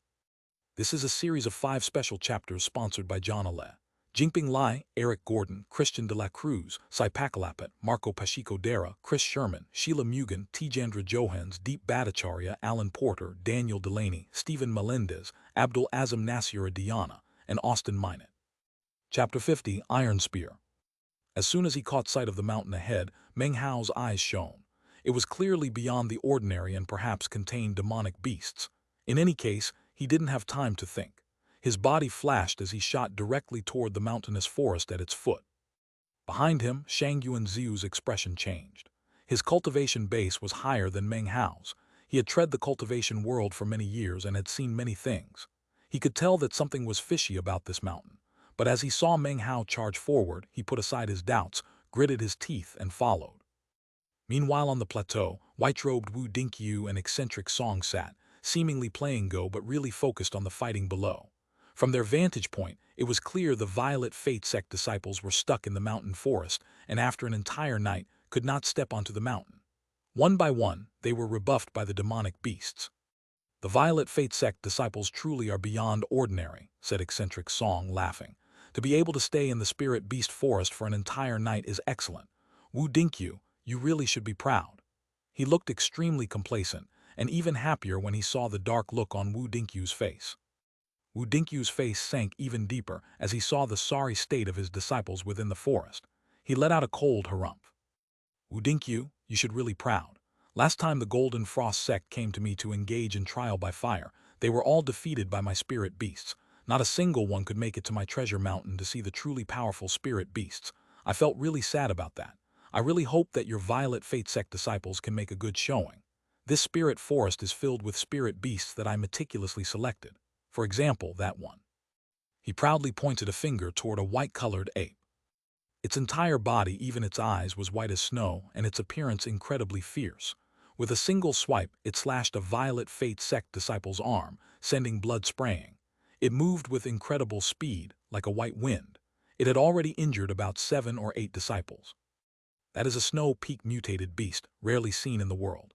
I got my hands on it about 10 years ago. It's extremely rare. Look at its fur, as pure white as snow and smooth as silk. I should be able to sell it for a hefty price one day. Eccentric Song laughed, pleased with himself. White-robed Wu Dinkyu looked even more grim. He never imagined that after all these years, Eccentric Song's treasure mountain would have so many powerful demonic beasts. As Eccentric Song spoke, a figure appeared near the forest edge near the white ape. It was Meng Hao with Shang Yuanziu hot on his tail. Eccentric Song laughed. So, some outsiders have decided to intrude. Wu Dinkyu, please observe what it means to keep one's promise. I will not prevent any cultivator of the Qi condensation stage from entering this area. Anyone can enter. Although they will surely die, I will not block them. Wu Dinkyu let out a cold snort, ignoring Meng Hao and Shang Yuanziu. Instead, he stared at the white ape which had just encountered another Violet Fate sect disciple. He appeared about 17 or 18 years old. His hands flickered in incantation patterns and an ancient scroll unfurled behind him. An aura billowed out, pushing onto the white ape. It shrieked. A fine mutated ape, said Wu Dinkyu eccentric Song. No matter how incredible that beast is, it will become my disciple's pet. His name is Xian. Upon entering the sect, he acquired that ancient scroll, which at the 7th level of Qi condensation can capture demonic beasts. Wu Dinkyu's heart pounded, but his expression was cool and indifferent, somewhat proud. Considering his status and cultivation base, he shouldn't show such an expression. But eccentric Song made it impossible for him to hold back, especially after the previous night's humiliation. However, as soon as the words were out of his mouth, a piteous wail could be heard. Blood showered from Xian's chest and his ancient scroll collapsed into pieces. He retreated backwards, fear in his eyes. The white ape's body began to expand until it was nearly 18 meters tall. It beat its chest, seeming to brim with power. Eccentric Song laughed loudly. Wu Dinkyu stared at the white ape, his face twisted, fighting the impulse to charge forward and crush the thing to death. At that moment, Meng Hao shot out of the forest. As soon as he caught sight of the roaring ape, his eyes glittered. He saw the frightened young man in the distance but didn't have time to consider the situation. With people present, Meng Hao wouldn't reveal the copper mirror. His eyes flashed as the white ape took notice. The beast charged, howling ferociously. Meng Hao lifted his right hand, and suddenly an iron spear appeared, the one Fatty's father had created according to his specifications. The young cultivator named Xian watched as the spear appeared. Of course, in addition to the long spear, the copper mirror also emerged, concealed within Meng Hao's sleeve. The sleeve was so wide that any observers would not be able to see it, especially considering how their eyes would be drawn to the long spear. The spear was made of common iron, but its surface was covered with complicated designs Meng Hao had designed. At a glance, it appeared extraordinary. Brandishing the spear, he moved forward, pointing it toward the charging ape. Suddenly, the white ape's large mouth exploded violently, blood and flesh flying around. Wretched screams immediately sounded out. The ape fell down onto the ground, looking at Meng Hao in astonishment. Perhaps when the mirror shines onto a beast with lots of fur, it causes some kind of disorder in the chi within its body, making it swell. Demonic beasts are even bigger and stronger, so it will attempt to escape from any weak point in the body, not just the rear end, thus leading to these explosive injuries. Of course, all of this was just speculation, but Meng Hao seemed to understand the mirror a bit better after seeing what happened to the white ape. After having the copper mirror for 3 years, he felt this was pretty close to the truth. Now was not the time for contemplation, however. Not giving the miserable white ape another glance, he shot off with the iron spear in hand. He was gone in an instant. Just then, Shang Yuanziu arrived. He looked at the white ape in shock. The white ape was also surprised, and then it noticed that Shang Yuanziu also happened to be carrying a spear, and its fury exploded. It pounced toward Shang Yuanziu. Back on the plateau, eccentric Song's laughter had ceased.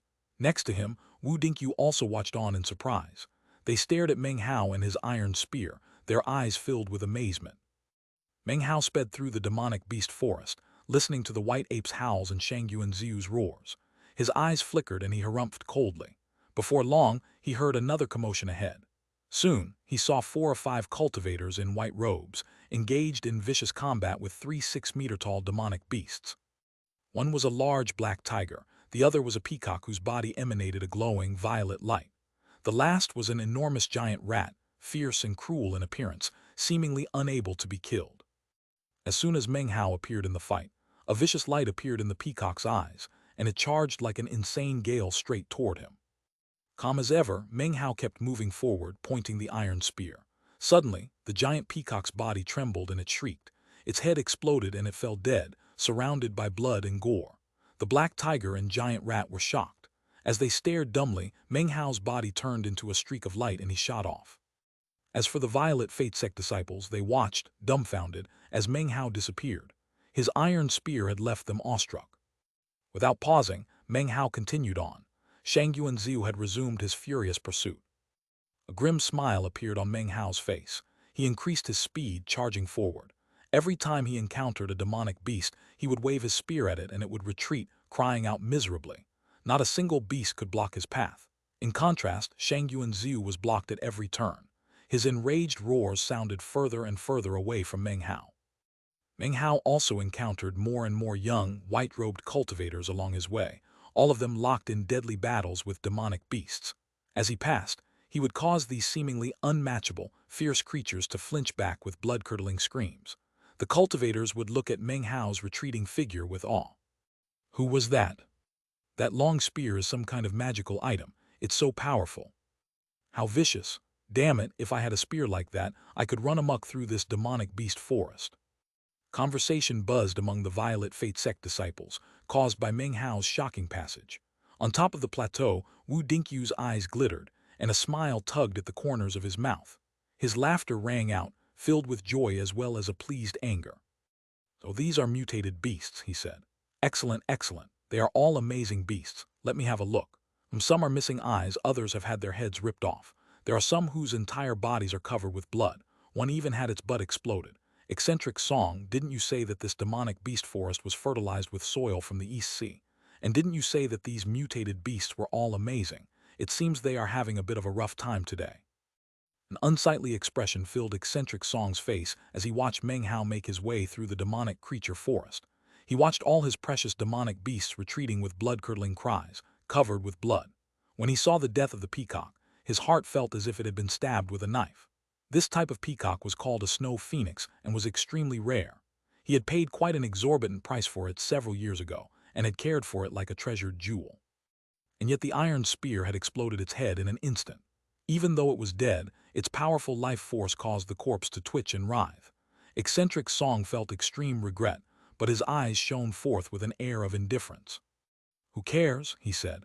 "There are multitudes of spirit beasts in my spirit beast forest. There's no harm in it. In any case, this kid isn't one of your Violet Fate sect disciples, so what are you looking so happy for?" He spoke lightly, but inside his heart began to pound. This is a series of 5 special chapters sponsored by John Ale, Jinping Lai, Eric Gordon, Christian de la Cruz, Sai Pakalapet, Marco Pacheco Dara, Chris Sherman, Sheila Mugan, Tejandra Johans, Deep Bhattacharya, Alan Porter, Daniel Delaney, Stephen Melendez, Abdul Azam Nasira Diana, and Austin Minot. Chapter 51, My Treasure Mountain. Even though this kid isn't a disciple of my Violet Fate sect, you said anyone could enter this area. Seeing him run wild in your crappy mountain forest makes me feel good. I'm happy, so what? Wu Dinkyu laughed, obviously pleased. He had been reining himself in all night, and now he knew that even though eccentric Song spoke casually, he was hiding his discomfiture. Wu Dinkyu looked down at Meng Hao. "That magic item of his can really dominate the spirit beasts," said eccentric Song. "His cultivation base is low, though. He won't be able to make it out of the spirit beast forest. This forest is planted with trees I harvested from all the lands of South Heaven. It is watered with spirit water from the Milky Way Sea. Not only do the trees grow tall and strong, but they emit spiritual energy which the spirit beasts can assimilate through breathing exercises.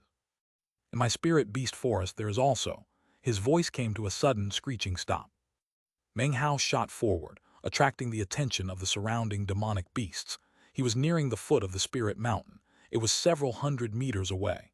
He was about to enter the region that none of the Violet Fate disciples had made it to. Even though Meng Hao didn't know why this area had so many white-robed disciples, he could sense that there was something odd going on. But with Xianxia Audiobook on his tail, there wasn't much time to think about it. He continued to move forward through the forest.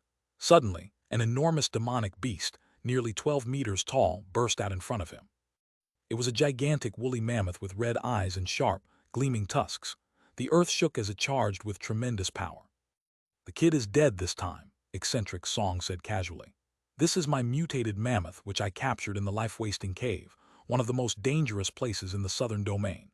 I raised it with medicinal pills, and it is one of the 3 most powerful spirit beasts protecting this area. It has incredibly thick skin. Ordinary flying swords can't even scratch it. It is also proficient in a variety of magic techniques. Even someone of the 9th level of Qi condensation would have trouble dealing with it. It can stop anyone under the foundation establishment stage." Eccentric Song's eyes widened when he saw Meng Hao approaching the beast forest, but he let out a sigh of relief. Wu Dinkyu stopped smiling for the moment. He could see that this mammoth was no ordinary creature.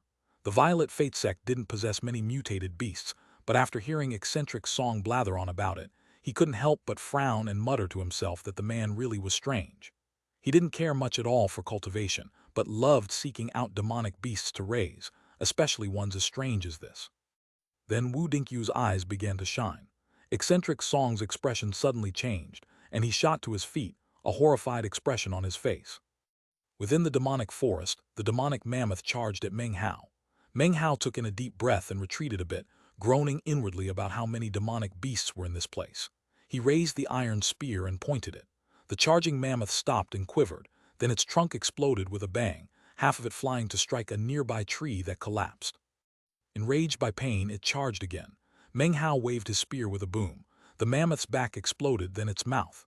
Finally, its right front leg shattered and it fell, skidding to a halt. Horrific shrieks filled the beast forest. Meng Hao looked a bit pale-faced.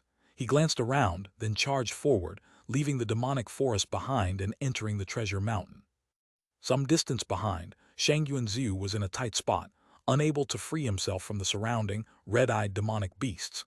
He could only watch as Meng Hao disappeared, his fury billowing up to the heavens. Meng Hao left the forest, leaving behind a long trail of blood, as well as the miserable cries of the various demonic beasts. It looked like some kind of judgment day had just passed. The white-robed disciples stared in shock, panting and murmuring about the viciousness. Meng Hao continued up the treasure mountain, hoping to shake off Xianxia.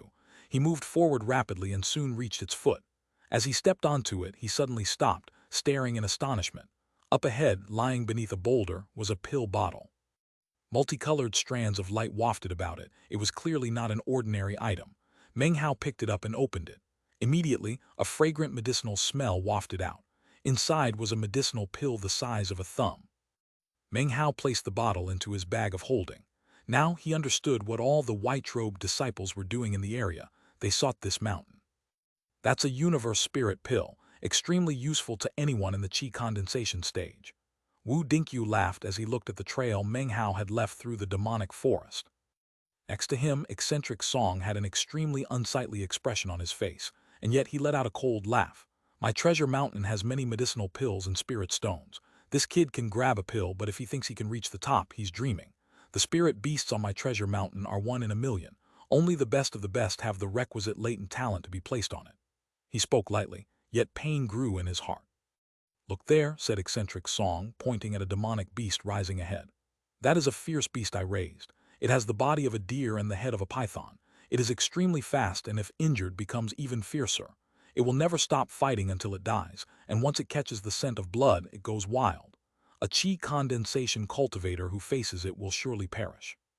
After half an incense stick burned, miserable shrieks drifted down the mountain.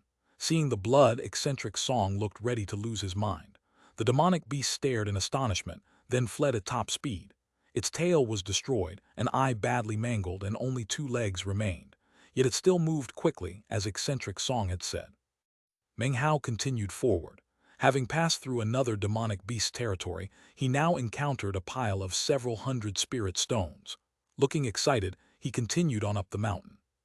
Contented laughter rang out from Wu Dinkyu's mouth. In fact, you could say that from Meng Hao's appearance until now, he hadn't stopped laughing. Wow, it really could move fast, wouldn't give up until it died. No matter, no matter. There are many treasures on the mountain, this kid can grab some, but he won't be able to leave with them. After all, he has to come back down the mountain to do that. The words "no matter" left his lips and he looked calm, but he pulled out a concentration pill from his bag and put it into his mouth.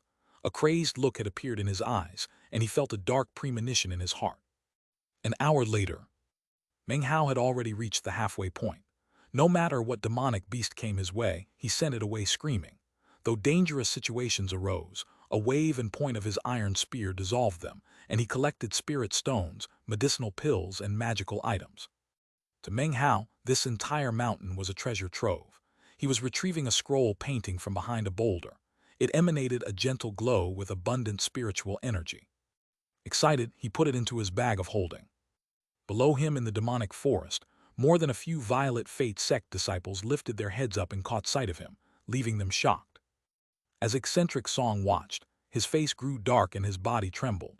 He stared at Meng Hao's bag of holding, which contained his spirit stones, medicinal pills, and magical treasures, especially the scroll painting.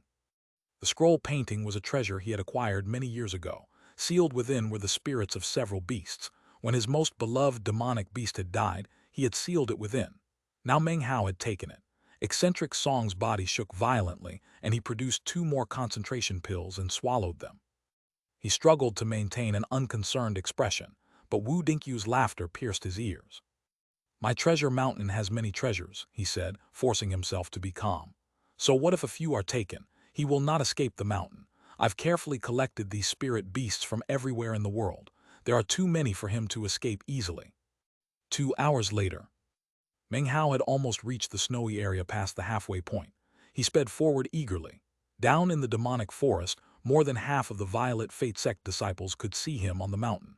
Expressions of surprise and envy covered their faces, especially when he stooped to pick up things. Each one wished to be in his place. Xianxia stood, fists and jaw clenched, completely helpless. He dared not go up the mountain. He was already in enough danger in the demonic forest. He had overheard white-robed disciples' conversations and knew this was a trial by fire for the Violet Fate sect disciples from the southern domain. He had no choice but to give up. Only his intense hatred of Meng Hao caused him to hesitate. As eccentric Song watched Meng Hao injure the head of yet another of his precious demonic beasts, He took out 3 concentration pills and swallowed them, continuing to pretend that he didn't care. I carefully collected that snow from the tops of auspicious clouds, he said through gritted teeth. It is the most suitable environment for my treasured spirit beasts. One of them, the sky-rending condor, is well known. Its talons can shatter metal and stone. Its wings can kick up a violent wind. It is the most dangerous spirit beast on the mountain. Even with that crappy spear, this kid is dead when he enters its territory. 3 hours later. One talon was shattered, half a wing gone. The giant condor coughed up blood and hid itself in the snow, wailing. Meng Hao was almost at the peak. All of the Violet Fate sect disciples were staring at him. They no longer cared about fighting demonic beasts. They stared in awe at his glittering iron spear, eyes burning. Who is this person? He intruded into our trial by fire and took away our rewards. It's too cruel. That iron spear is definitely a treasure from the heavens. It's so ferocious. Eccentric Song trembled in distress. He watched Meng Hao approaching the peak snatch up a black net. He could no longer feign calm. He stood and took a step forward, ready to teach Meng Hao a lesson.